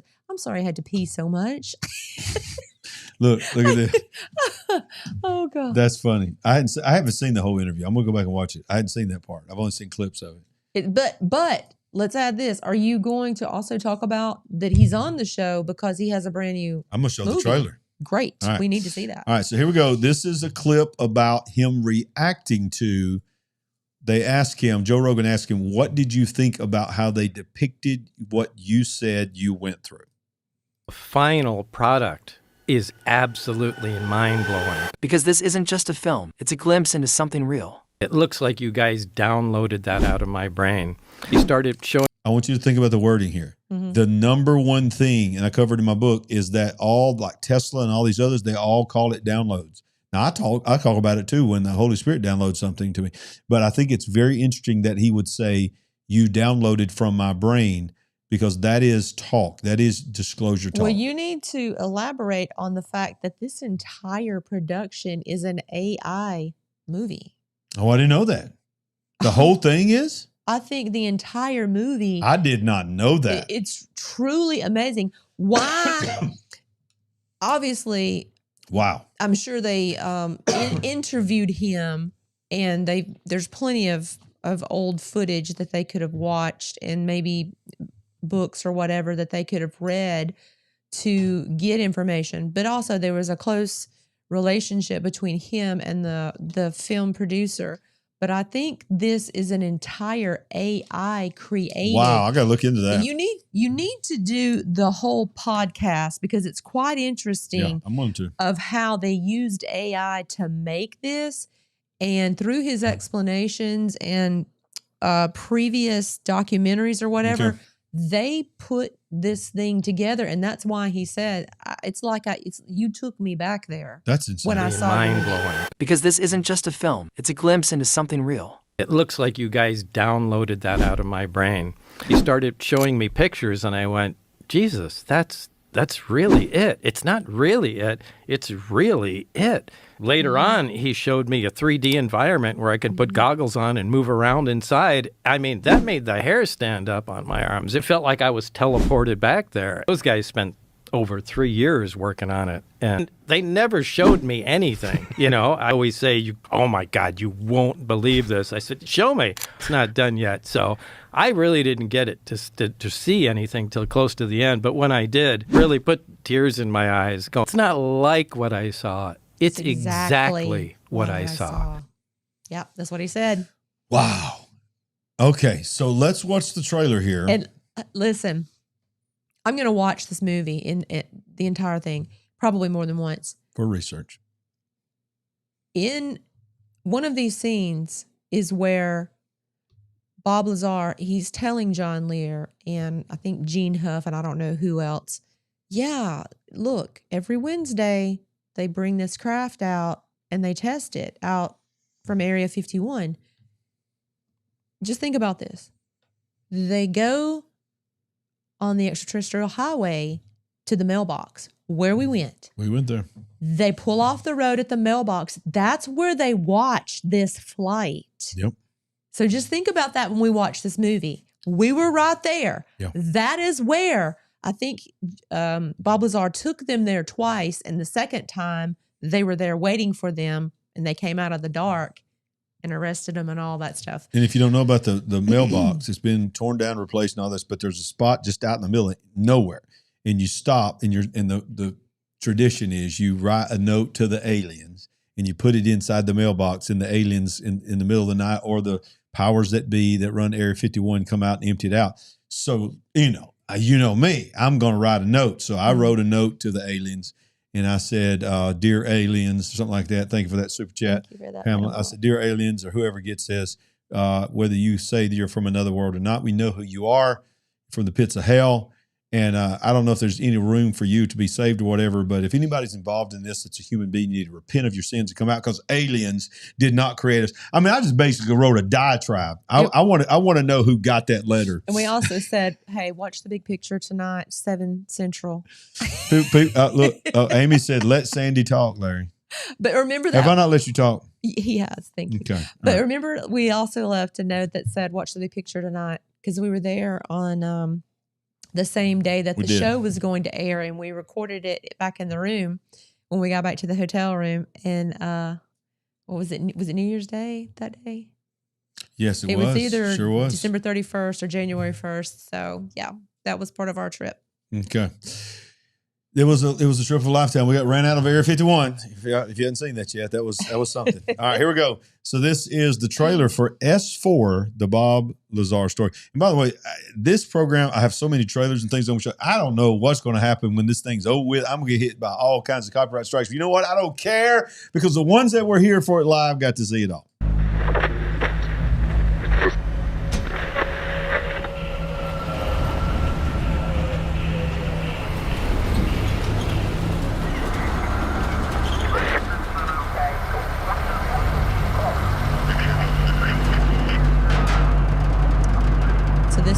To be the door that was made into the mountain. Physical evidence now exists which proves that there is life elsewhere, and at least one form of that life has been here. As of 1989, that evidence was in the custody of the United States government. Between December of 1988 and April of 1989, I worked as a senior staff physicist in what has to be the most secret project in history. My job in this program was to be part of a back engineering team. This particular disc appeared to be in excellent condition, and because of its sleek appearance, I nicknamed it the Sport Model. The goal in this program was to see if the technology of the disc could be duplicated with Earth materials. To start up the reactor, of course, we need some element 115. In fact, you need 223 grams, machined into a wedge like this. The program out at S4 consisted of 3 projects: Project Galileo, Project Sidekick, and Project Looking Glass. The file on top was Project Galileo, and as it turned out, that's the project that I was part of. And that clearly referred to reverse engineering a recovered alien spacecraft. Just cannot be a secret from anyone, not just the American people, but the rest of the world.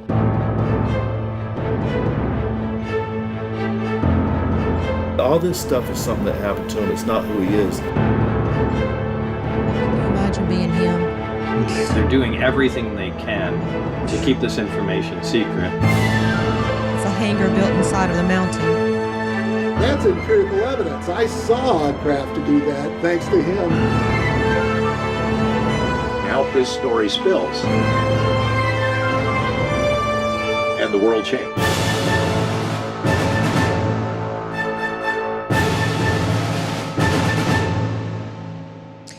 Look at this. James is saying, interesting, that wedge was used in Iron Man 2. I'm going to have to go back and look at that. I can remember 1989. I can remember that interview from 1989, and that blew my mind way back then. And I've tried to follow. There wasn't we didn't have the internet and everything back then like we do now. So it was hard to keep up with Bob Lazar. But I remember watching that and it impacting me. I just thought, man, this is crazy. What in the world? Yeah. And, I keep coming back to this. I mean, I don't know this guy. There's no way we could know him. But when somebody's story doesn't change at all, usually when somebody's lying, they embellish and it changes. But when it basically is not changed. So what did he see? I don't think we know. But I think we can agree that he saw something and that he was involved in something. The problem is not that people are seeing something and experiencing something. The problem is, what is that something? That's the question to me. I don't think it's any longer, are we alone or are we seeing something? Or are people seeing something? I think most people with any kind of brain believes that some people are seeing things and encountering things. But the question is, what are they and why are they here? Are they good? Are they bad? Are they from another planet? Are they from another spirit realm? What are they from? Very good questions. I mean, I can't imagine being exposed to this. Then supposedly, he's young. He's probably not even 30 years old at the time he's working in this lab facility, whatever you want to call it. And he gets a little crazy, honestly, when you're telling people, yeah, come on out in the desert on this certain night and time and we'll watch them fly. Well, that was the end of that because he was thrown out of that program. Right. It says he was at S4, which is what you saw. It is supposedly, 15 or 20 miles from Area 51, a hangar built inside of a mountain with doors to look like the mountain so that it's obscured. And he says there's 9 different craft. One he nicknames the sport model. He touches it. He at least goes partially, if not completely, inside one of them. This is insane. And his job, it's crazy. Did he not just say that his job was to reverse engineer he said those crafts, especially that craft? Listen, again, I would encourage anyone to watch or listen to this Rogan. It's 3 hours. He goes into detail. The reason he came forward and did this George Knapp interview is because he wanted to get it out there to basically preserve his life. Because they were threatening him. They had done certain things to him. They were tormenting him and his wife. A lot of stuff happened. He ended up divorcing that first wife because he couldn't tell her what he was doing. So she obviously got some developed trust issues along the way. They ended up divorcing. It's a whole thing. But he came forward with that information because he was afraid for his life. According to him. According to him, yeah. That's all. This is allegedly. Allegedly, according to him. All right, so now we're going to transition to what I believe is the most important part of this show tonight. I believe this is a landmark big picture show. Maybe. And I believe that we're going to transition to like, share, and subscribe, and we'll see. Exactly, right? Exactly. Share this with people, and because I think it's important for us not just to say the narrative, not just to tell you what's coming, that something is coming, but to try to then bring this into an understanding of who are these beings, where are they coming from, and what is their agenda. Is it the interdimensionals that John D'Souza calls them? Yes. And I remember when we first heard that term, it was from John D'Souza. Yes. Which, by the way, here's a little interesting fact. If you didn't already know this, the first season of X-Files, he says, was based on his life. And he said on the interview that every episode of season 1 of the X-Files was real and happened to him.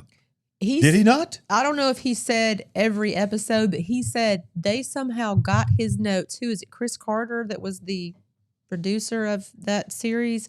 But he said they somehow got my notes, my case notes, and they were using them for these episodes. And I got in a lot of trouble. They hauled me in and were threatening me and so forth. Because they identified it. They knew it was that he was the one that knew that. It had happened to him. Right. It's crazy. It's All right. crazy. So what we're going to do is we're not going to go to preachers, online preachers, to tell you who are these, because most of you would check out. We're going to go to representatives. We're going to go to Hollywood. We're going to go to the people that shape the narrative, and we're going to see who they say they are. And then we'll talk about, at the very, very end, we'll talk about what most pastors are saying. But this lady right here, regardless of how you feel about her, do you either love her or hate her? She's sort of like, in some level, she's sort of like Trump. She's got people that believe all in with her and some don't like her. But Representative Anna Paulina Luna is at the forefront of a lot of conspiracy things. You know, she's the one that says, you know, she was responsible for finally getting the JFK files out, the Martin Luther King files out, the Robert Kennedy Jr. files out, and she is on a mission to get everything released from the UAP files. She's going on podcasts. She has, ladies and gentlemen, the highest security clearance that a U.S. representative can ever have. My goodness. She has access to everything that she wants to see. Listen to what she said on this podcast, on the Grant Mitt podcast. Well, there we go. Let's see if I can get it to play here. Got it. Why is it not working? Of course, this is going to happen to me right now. Oh, boy. I set it up. Let's see what happens when I do this. Hang on, folks. Maybe we'll be able to get it. See if it'll play now. Being a member of Oversight, we follow up with whistleblowers, and we also can conduct our own investigations. So myself, Representative Burchett from Tennessee, and Representative Gates were on a small codel to the Panhandle because a whistleblower came forward from Eglin Air Force Base pilots to Representative Gates' office saying that the Air Force was essentially covering up UAP activity and we needed to look into it. So we coordinated the meeting. Pentagon tried to initially cancel the first one. We got it back on the books. We show up there and we get in, and the base commander tried to basically tell us that we didn't have authorized clearance to look into and speak to some of the witnesses, of which you don't tell Congress that we don't have the authorized clearance, especially members of House Armed Services, Oversight, and Judiciary. So I kind of had it out with the base commander, which is kind of funny because this guy really thought that he had it going on. And he actually, in the middle of our meeting, he took off on leave, which never happens with a delegation going to military base. But then also, too, we had pretty sure people from the agency that were there as well. And so you really don't find that. I've worked at Hurlburt Field. I worked in the military for a number of years. And so why would a intelligence agency need to be there on a meeting for whistleblowers? So that happened. I can tell you, based on my investigations, not in a classified setting, that I absolutely believe that there is things that are advanced technologies not of human origin. And then we conducted the interview with David Grush. As you saw, it was one of the most widely attended congressional hearings in U.S. history. The information that was brought forward was particularly alarming because you're hearing about people that have potentially been murdered and covering up this information, and it was very interesting. So I advise everyone to watch it. Yeah, was it so based off of what? And have you received classified information or just what they said? No, yeah, but I can't talk about that. Of course, you can't talk about it. So what did you, before you came to Congress, did you think aliens were real? This is good. So I wouldn't call them aliens. I really like what Grush calls them. He says that they're interdimensional beings, and he's very specific about that. What does that mean? I think it means that they're not necessarily a biological entity from another planet per se. Interesting. What I will say is, I share a Christian perspective on many things. And what's been interesting about this is the amount of stigma that existed previously to this cycle. But we have such a bipartisan push for transparency on this topic that they can't necessarily hide it. It has been interesting to see the levels of things that come up. Oh, there's no authorized clearance. You don't have the read-in authority for this, that, and the other. Well, if Congress is writing the bills to fund these programs, yet we don't have authorized access and oversight into it, then that's not necessarily something that happens in a free country, right? So we continue to push. But, it's been very interesting to see some of the stuff that's come up. Was it before you learned? Did you think it was going to be completely different than what you learned? Was it? No, I had some suspicions leading up into it. When I was stationed at Portland Air Guard Unit a number of years ago, I remember there was a incident that occurred, and the pilots kind of came back, and I asked one of them what he thought it was, and he couldn't really talk about it. He didn't want to, because the stigma that the military has is that you're crazy, right? But we're seeing that with especially technology that we have, even your iPhone, for example, you can record things, and it's not necessarily going to be classified.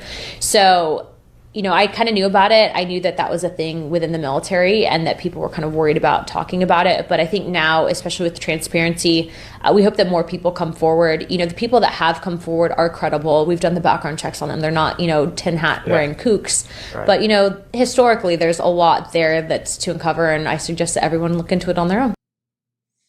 What was she saying about last cycle? I don't know. That was kind of early.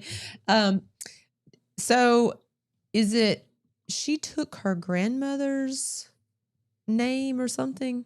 I don't think she was previously known as Luna.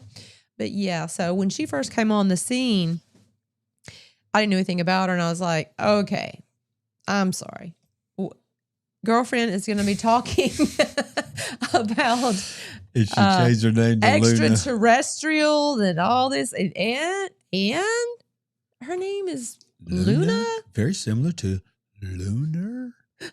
And we're on the backside of the moon right now. Luna is another name for moon. So yeah. So I was like, what is going on? And this Ragland Air Force Base, I was trying to figure out what part of Florida. Is it Florida that is in?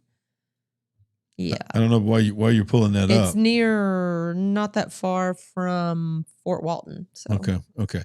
So anywho, I thought it was very interesting that she said, I would have called them aliens when I got to Congress. But the more and more I talked to these whistleblowers in the skiff, in the hearings and in the skiff, they continue to tell us they are interdimensional. And then she made a point to say, and I say that from a Christian point of view. So look, anybody that understands the Christian point of view, what that means is it's not just necessarily like, you're coming from another dimension like in a movie. She's saying that these people are saying they're from the spirit realm. Another word for dimension is realm. And we know that in our realm, angels exist in all three heavens, the good angels, the bad angels, the fallen angels that fell with Lucifer. They're banned from the third heaven, which is where Jesus is, where the throne of God is. There's three heavens. There's the atmospheric heaven. There's the cosmic heavens that is between our atmosphere and the place called heaven. And the third heaven is the place heaven. We know that they have access to the cosmos, and we know that they have access to our earth. But here's the thing. They can't operate at free will here in this dimension. They have to influence humans. They have to have bodies, and they have to. That's why the whole thing goes back to Genesis chapter 6. They had to breed with us because the only way they could promote their kind of change on this earth is they had to find a way to cohabitate with humanity. And that's been recycled throughout the history. Started with the Watchers in the book of Genesis that Jesus told us would be just like in the last days, and it's been recycled to where we are. So this is nothing new. This is a new rollout of a narrative that is of a spiritual warfare that's been around forever. I want to continue. She went on to be on Fox News, and she continued her discussion. Thank you, Denny. Okay. Pensacola, Florida. Ragland Air Force Base is near. I was trying to narrow that down to see exactly where that was. So how far is Pensacola from Gulf Shores? Hour, maybe, hour and a half. My point is this. Did we just go by that on the way to our vacation this past summer? I think we did. We did. We came. I remember reading that. We came. That's what triggered me. I'm sitting here thinking, wait a minute, what Ragland Air Force Base? Did we not just go by there? Yeah, we did. Okay. That's what she was talking about. All right, here we go. Oh my goodness. All right. Why does this keep doing this? I got to refresh it. Hang on. It's trying to lock me out. The devil's working. The devil's a liar. All right, here we go. So long story short, there have been briefings that we've received as Congress that leads us to believe that, yes, there is definitely an advanced technology out there that's not created by mankind.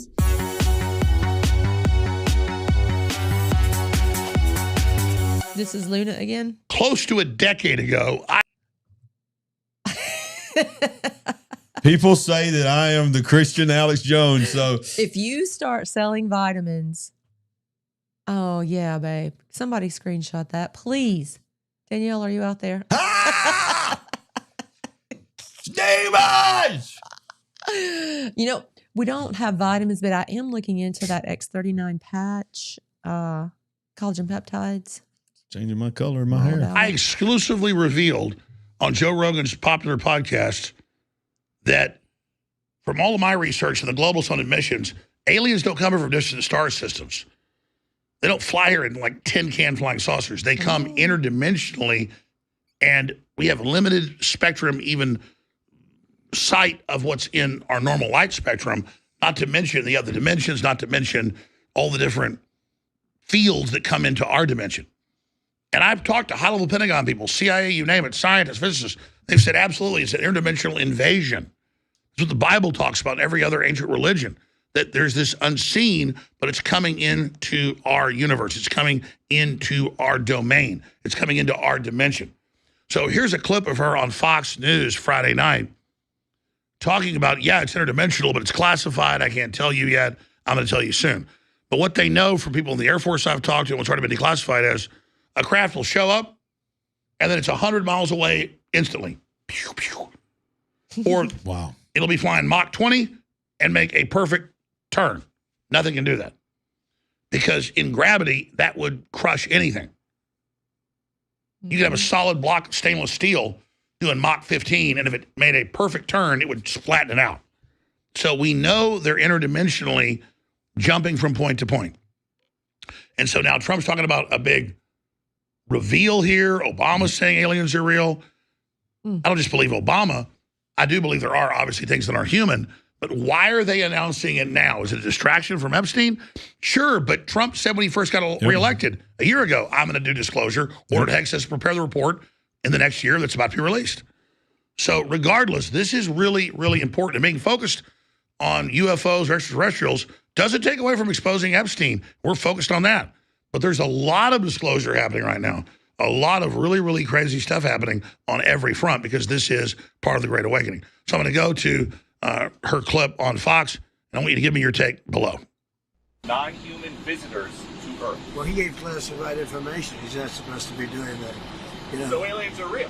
Well, I don't know if they're real or not. I can tell you he gave classified information. He's not supposed to be doing that.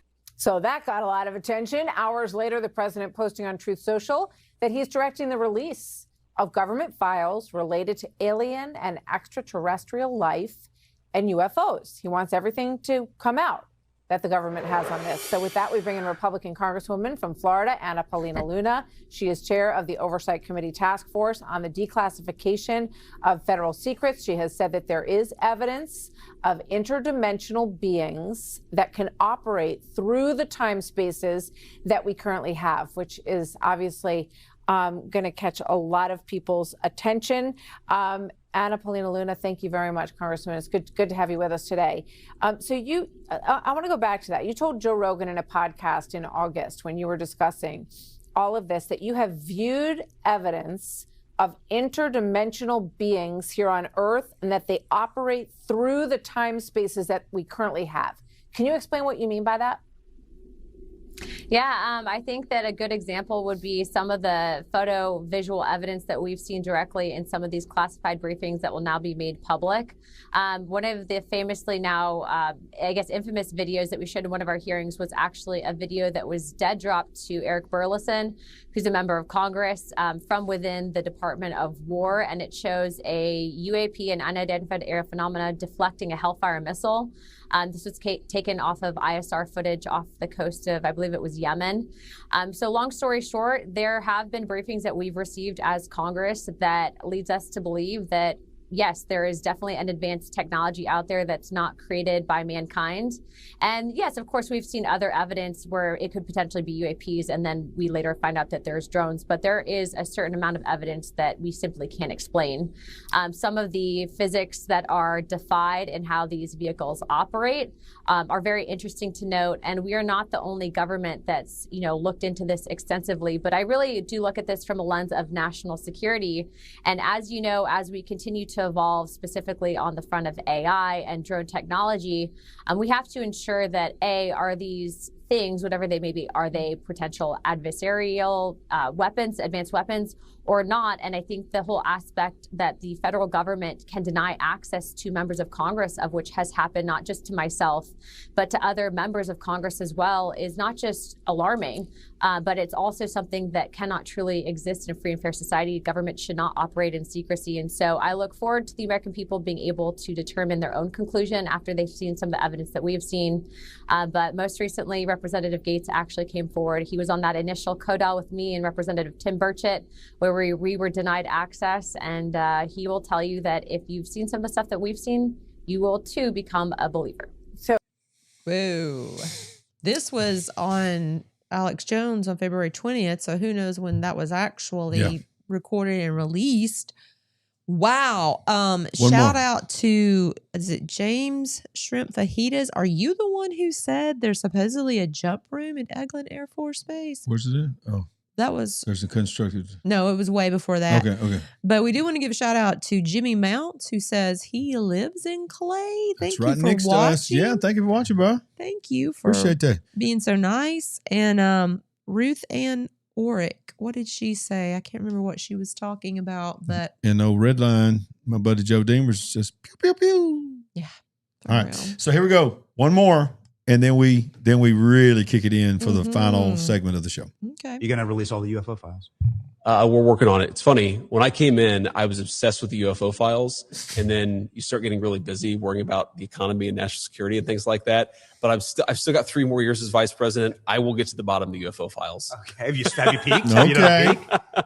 Have I what? Have you done a peek? I mean, like So I actually haven't. I the have full not. Independence Day. I have not been able to spend enough time on this. It's a nervous laugh. it but really was. I'm That's going what it to. sounded Trust like. me, I'm obsessed with this. I've already had a couple of times where I'm like, all right, we're going to Area 51. We're going out to New Mexico. We're going to sort of get to the bottom of this. And then the timing of the trip just didn't work out. But trust me, anybody who's curious about this, I'm more curious than anybody. And I've got 3 years of the very, very tippy top of the classification. I'm going to get to the bottom of it. Okay, so you haven't been to Area 51 yet? Not yet. Some Not people yet. say they keep the UFOs in Ohio. You know, they might, yeah, Hangar 18, right? I've I've heard that as well. Hangar 18. But I don't know. I haven't looked into it yet. Okay, all right. Well, we're waiting for it. We think saw that's aliens.gov. We saw aliens.gov. I don't think they're aliens. I think they're demons anyway. But that's a longer discussion. Well, I can't let you go without a follow up on that, because Barack Obama is on this podcast and he goes, "Yeah, aliens are real, but like, here's where they're not." And I did not. And so Obama says, I didn't yes, hear that aliens. one. He gets asked point blank, are aliens real? He says, oh yeah. And then he goes, but they're not at Area 51. And well, where are they? Well, that's what he says. Right. That's a great question. Trump had to go save him, and he said he's going to declassify. Okay. So you think they're demons? Well, look, I think that celestial beings who fly around, who do weird things to people, I think that the desire to describe everything celestial, everything as otherworldly, to describe it as aliens. I mean, every great world religion, including Christianity, the one that I believe in, has understood that there are weird things out there, and there are things that are very difficult to explain. And I naturally go, when I hear about sort of extra natural phenomenon, that's where I go to, is the Christian understanding that, there's a lot of good out there, but there's also some evil out there. And I think that one of the devil's great tricks is to convince people he never existed. What is this? I mean, these guys are preaching better than pastors. Okay. What in the world? He said, I think that celestial beings that are flying around doing things to people. Okay. Yeah. That sounds like the MyLab crowd that are doing the fake abductions, and people are on the tables and they're being experimented on, saying, yeah, I couldn't move, and there were whatever standing around me. I mean, okay, you don't know anything about the files or what's in the files, but you want to talk to us about a major deception that could be possibly going on? Yeah. Oh my goodness. All right, Sandy. So now what I want to say is I want to take this hat off. Mm-hmm. I'm going to put on my pastor hat. And I want to say to you that I want to encourage you to get information and to get wisdom. The Bible says, in all you're getting, get understanding. But I want to encourage you to be very, very careful of the voices that you listen to. Because when you go down this rabbit hole, there are people waiting in the wings for curious minds like you to shape them. I don't have any personal animosity towards the people that I'm about to show you, but there are some very dangerous voices out there. I believe that Stephen Greer is one of them. I believe some of the others that we've covered here, because they come from a perspective of nothing to do with the spirit realm. This is all completely secular or interplanetary.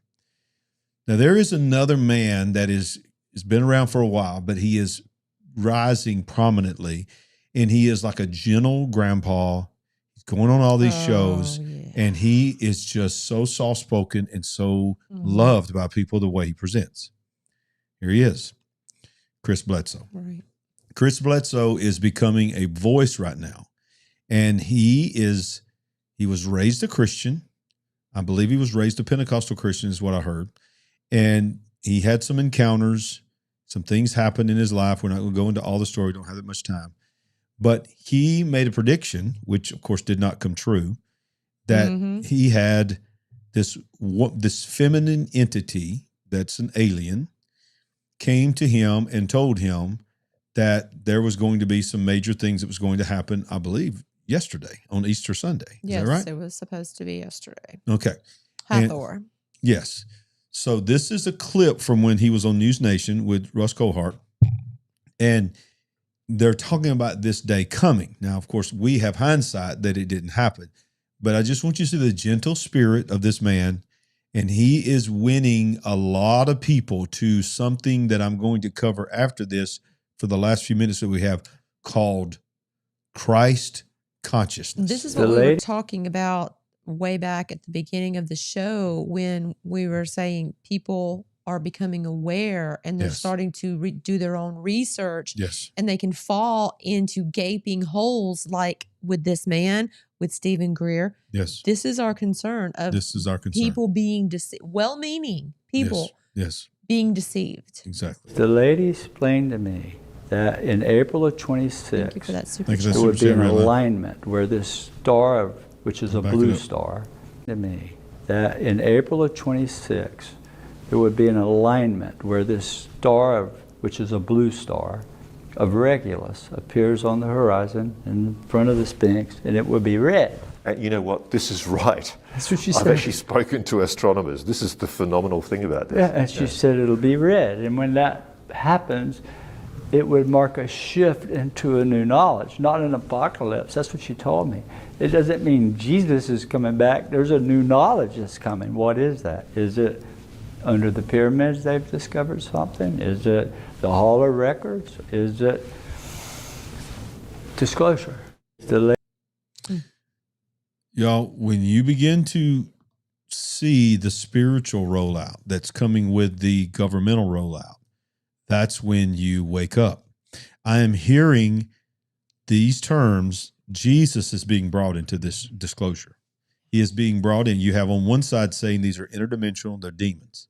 Then you have others that are saying that these beings are mentioning Jesus, that he's coming with them, and that he is bringing an enlightenment called Christ consciousness, that these demons are going to help us, these aliens, they would say, are going to help us have the mind, listen to the words, of Christ, a Christ consciousness, to where we understand that we are all really Christ. Now, I love Jim Carrey as an actor. He is hilarious. But the dude is into some things. Mm-hmm. And just recently, he was on a podcast, and he was bold enough to explain what many in Hollywood and many are going to tie together the alien UFO disclosure and what he believes is Christ consciousness. Listen to this. There's 33 vertebrates in your spine. There's 33 years in the life of Jesus Christ. Substance that comes from your medulla, which looks like the Ark of the Covenant, has angel's wings around it, the whole thing. Trip down your spine to your sacrum, which is Christ coming down into human form. Yeah. And if you don't squander that essence, that sexual essence, it ascends again and goes back up to heaven. which is your thing. It's also the story of Santa Claus. Why he comes down the chimney is because this juice or this substance actually passes what's called the claustrum, which is where they got Santa Claus. So it goes down the chimney and back up the chimney. So basically, it's just in a nutshell describing that built within us is this ability to unlock our minds to understand the universe. But we continue, because of our religions, to subdue and stop this, listen to what he said, sexual tension that is put within us, that is the way that this is released. So the spirit realm comes into it, and if we don't obey it, it gets taken back out, and we become a generation that is just not awake. Yeah, but I'm concerned it goes a lot deeper and darker than just it does. This is the sanitized version for YouTube. Thank you very much. So what I'm saying is, through yoga, many other things, exactly right, the chakra and all these things, they open up. Isn't it going to be so convenient that in the middle of all of that comes these beings who we saw in the series V, has this bliss, this love. You saw the guy in the helicopter picking up the egg with Jake Barber on Russ Cohart, saying the closer I got to it, the more I begin to feel like I was at one with this feminine, at one with God. We looked at each other and said, he got his bliss. He got his bliss from the V. Bliss. This is where we're going. And when I hear people say to me, and other pastors tell me, you know, man, I appreciate this, but I have a lot of pastors say, you know what? I appreciate what you're doing. I watch all your stuff. Man, you helped me so much. And I was like, well, you know, can I help you? Is there any way? Oh, well, you know, no, I got a retirement plan. I got, you know, I'm not kidding. I'm not making this up. They'll be like, you know, listen, I love what you're doing, but I got to stay in my lane. I just feel like if I try to address this at all, I'm not even talking about just be like you, but if I address it at all, I could mess up my tithers. I could mess up all. And look, that is what's wrong with Americanized church. We're afraid to upset the apple cart. You don't have to be me. You don't have to be Alex Jones. You don't have to be whoever. But one day, listen to me, Christians. I'm not just talking to the preachers. I'm talking about to the ones that say they believe in Jesus Christ and believe in the Bible. Let me tell you something. One day, you're going to stand before God. You're going to hear either well done, good and faithful servant, for the moment that I set you in. See, he's all knowing. He put us in this moment because he trusted us to be his hands, his feet, his voice, and the light in the midst of darkness. I'm telling you, I don't spend the rest of my life talking about the darkness. I'm going to expose the darkness, reveal the darkness, make you aware of the darkness, but show you how to be light in that darkness. And I believe this Christ consciousness and this becoming one with yourself, this new age thing is now crept into the church, and people are afraid to be uncomfortable. So true. Now, so true. To the closing of the program, we're going to rapid fire 3. Let me see, is it 3? Let's see, 1, 2. There's 2 trailers. I'm going to show you the trailer, both trailers. Let me see. Yeah, no, I'm going to show you the Age of Disclosure, because remember, we went back in November, Age of Disclosure. I'm going to show you Age of Disclosure with no interruptions. So this is how we're going to end the program. Age of Disclosure, Disclosure Day.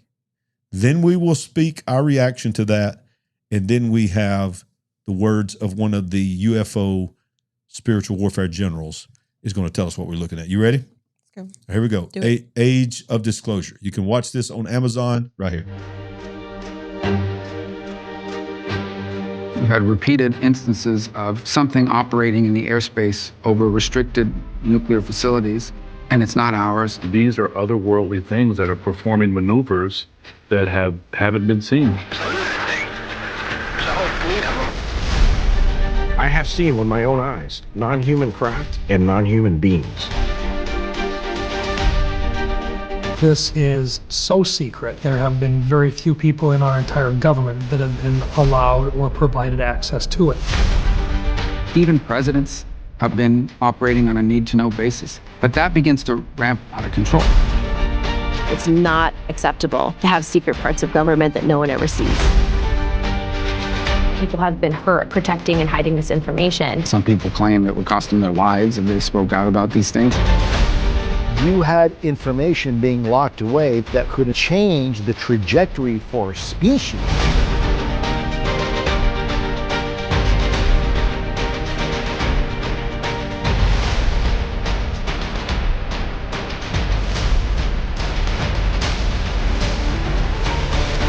This is the biggest discovery in human history. That was a documentary. Right. That was based on facts, openly spoken of as a documentary, not a dramatic presentation. I think it opened with 34 people saying, We are not alone. we're not alone. We are not alone. And the very first one, Marco Rubio. Mm-hmm. Marco Rubio was the very first one, the Secretary of State right now, and President of the world, I think, outside of America.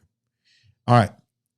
So then you have one of the best friends of the producer of The Age of Disclosure that co-produced Ready Player One together.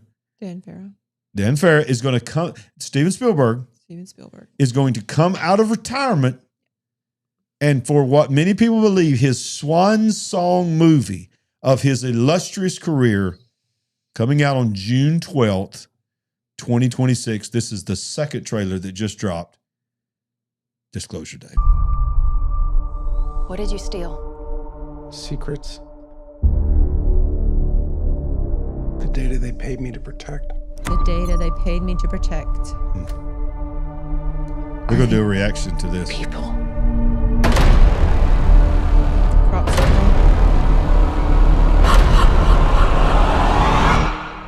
No.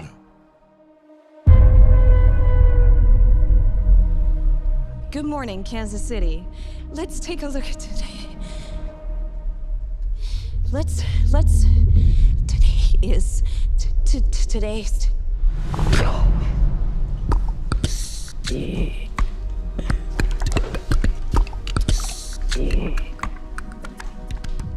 you understand what she's saying? I hear her. It's gibberish. I can't understand it. And I can. What? She just changes. What's happening to me? People are starved for the truth. I'm a part of it now. I'm just sorry that they made you a part of it too. This is wild. Hello, Jane. Please. Have a seat. Watch what he does with his hands.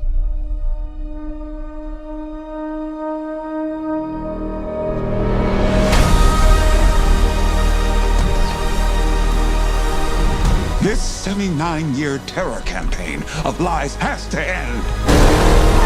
What are you gonna do? Full disclosure to the whole world. That truth will upend all established order across the entire world. If you do this, there's no undoing it.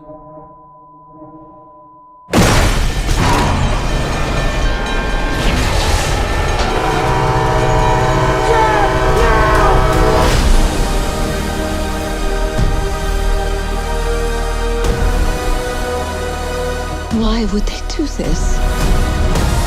When the time is right, everything will become clear.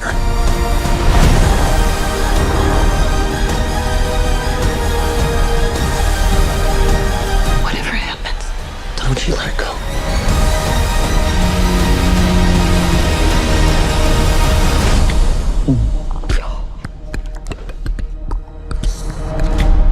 Listen. I've seen movies of this kind that have a theme and they follow a line and so forth. This movie checked so many boxes, right? Nothing. Here's a few things we just saw. Possession, shape-shifting, probably Men in Black, mind control themes. Body control, making them do things, mimic. Car chases, crop circles, clicking noises. And we didn't really see it in this clip, but there is another trailer that has a lot of animal symbology, bright lights, so on and so forth. It's just so much.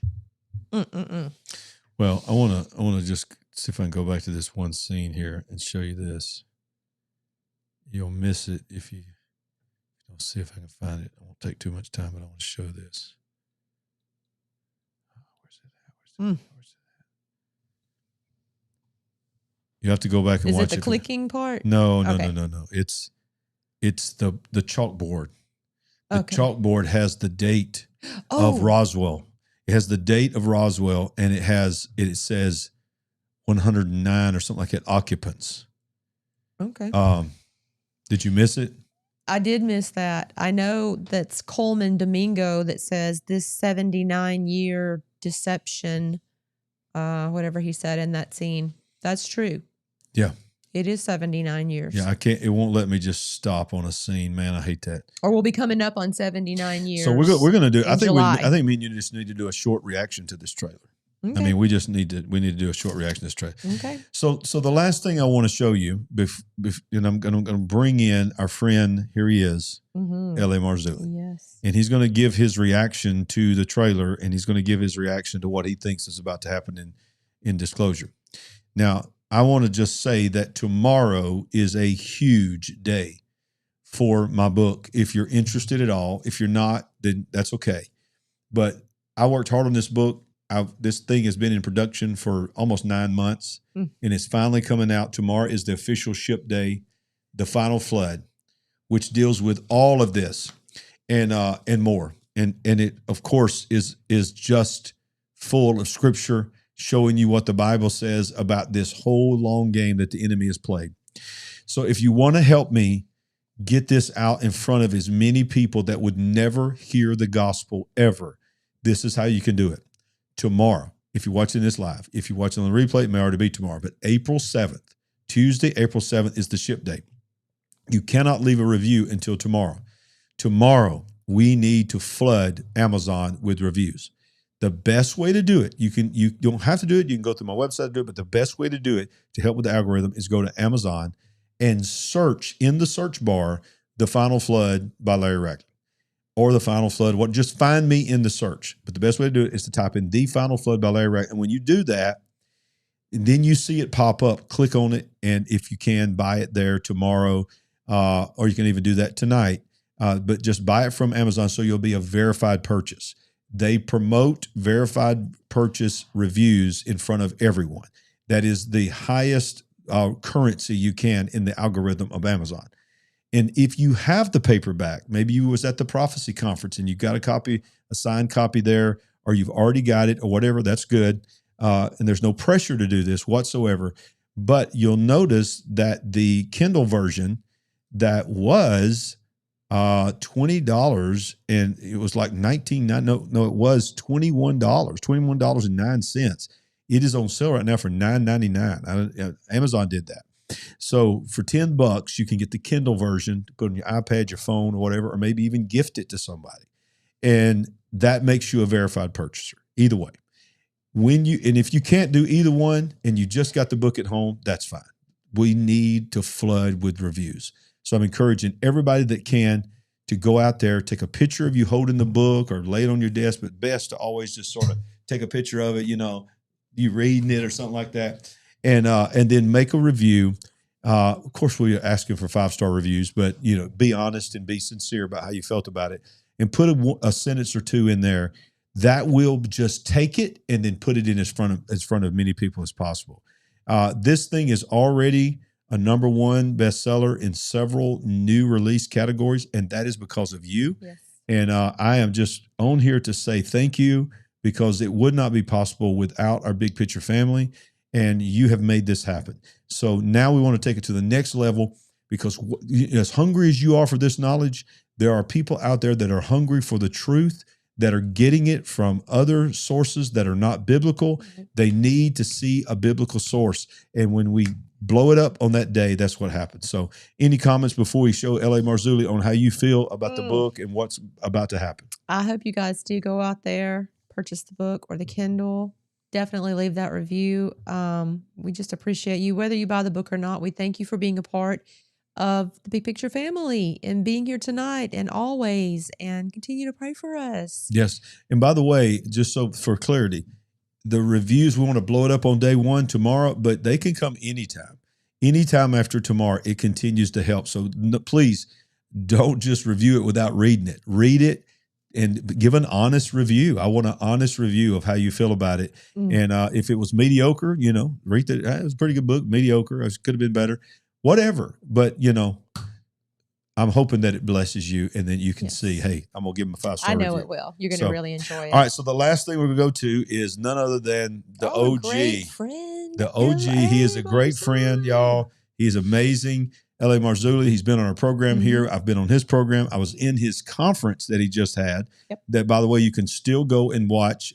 Go to lamarzulli.net, and you can watch the UFO deception. By the way, you did a great job on that. Thank and we you. were with him in person in Orlando. Sure was. Last summer. He's the real deal. He's a man of God. My goodness. And by the way, you can still get our conference, which just took place True. last week. There it is right there. Prophecy Conference. And it was so much more. ProphecyConference26.com.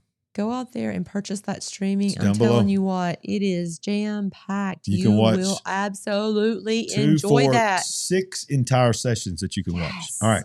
So let's get into L.A. Marzulli. And thank you for pointing that out. I'm glad that because people are still getting that. I got notifications today that people are still going out there and watching it. It's incredible. Absolutely. And how long is I the think right now, streaming good? I think it's probably maybe another month, something like that. So go out there and you can enjoy that and watch it with others. Have a watch party. All right, here we go. L.A. Marzulli. Saying, wait a minute, this is Nephilim architecture, fallen angel technology. Because they're not people, they're hybrids. Folks, you got to understand something. This is the coming great deception. I have said over and over and over again that they need to release the film from Roswell. This changes everything. All right, so LA, the government just filed for the aliens.gov domain for the website, and if that's not part of predictive programming, I don't know what else is.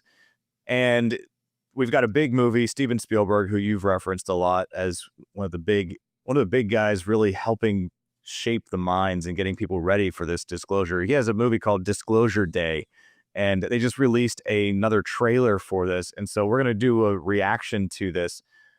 So just everybody stand back and watch this, because LA has some very insightful things to say about this. What did you steal? Secrets. Fast forward it. There it is. Okay, he's breaking it down. So this is an interesting comment that he makes about The Nephilim mounds. I'm not making this stuff up. I'm not making this up. And that, like a month after that crop circle appeared, that's when we had our first Nephilim mounds conference. You had a group of Christian men that were saying, wait a minute, this is Nephilim architecture, fallen angel technology. So, okay, so that's the crop circle. I just went down a huge rabbit trail. It's all connected. It's all connecting here. Let's here we go. Now we're cut back here. No. Okay, stop. So she asked the question, are they people? It cuts to the crop circle.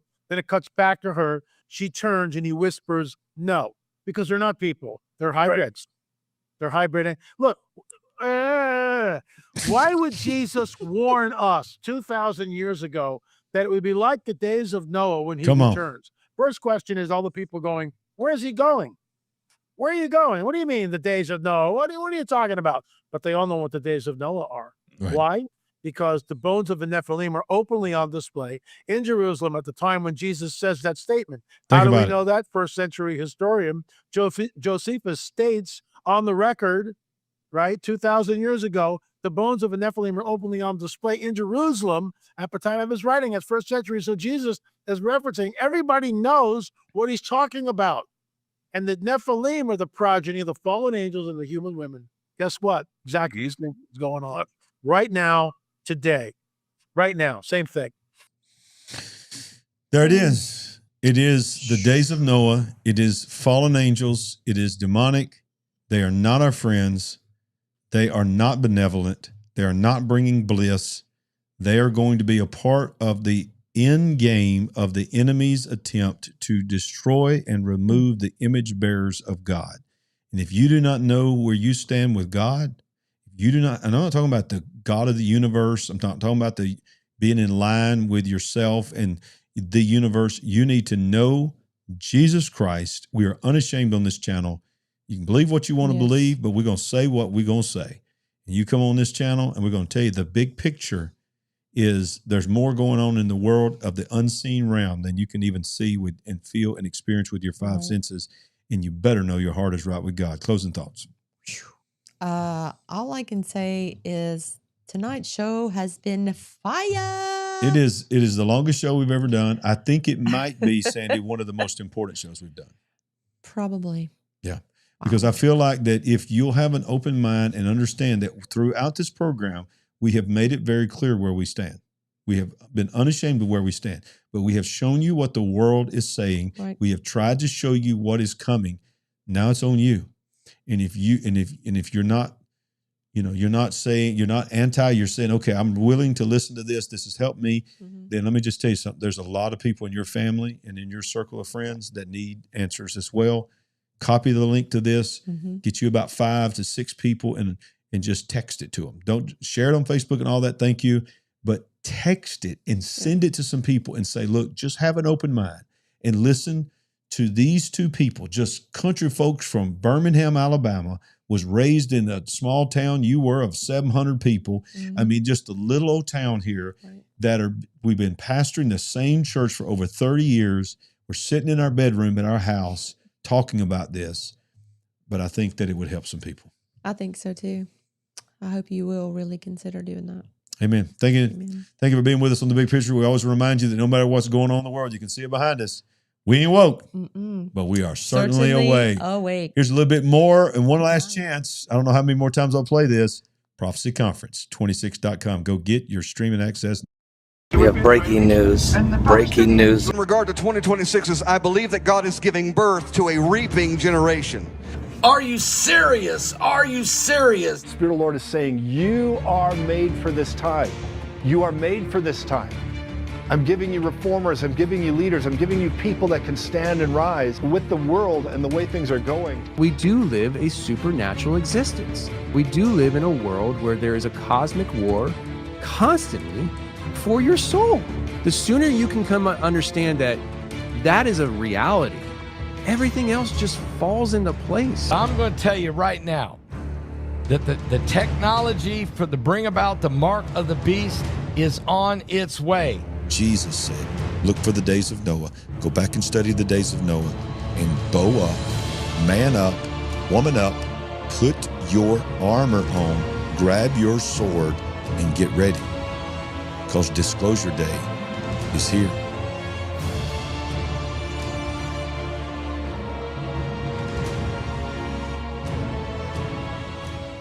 Help us build the Big Picture family. We're on a mission to wake up the world to what is really going on. Go to LarryRagland.com to give a one-time gift or become a monthly partner. Any amount blesses the entire Big Picture family. While you're there, pick up our book, I See Greatness in You. Browse our merchandise store, connect on social media, and get on the Big Picture mailing list at LarryRagland.com. Join us and be a part of the Big Picture family, where we ain't woke, but we are certainly awake.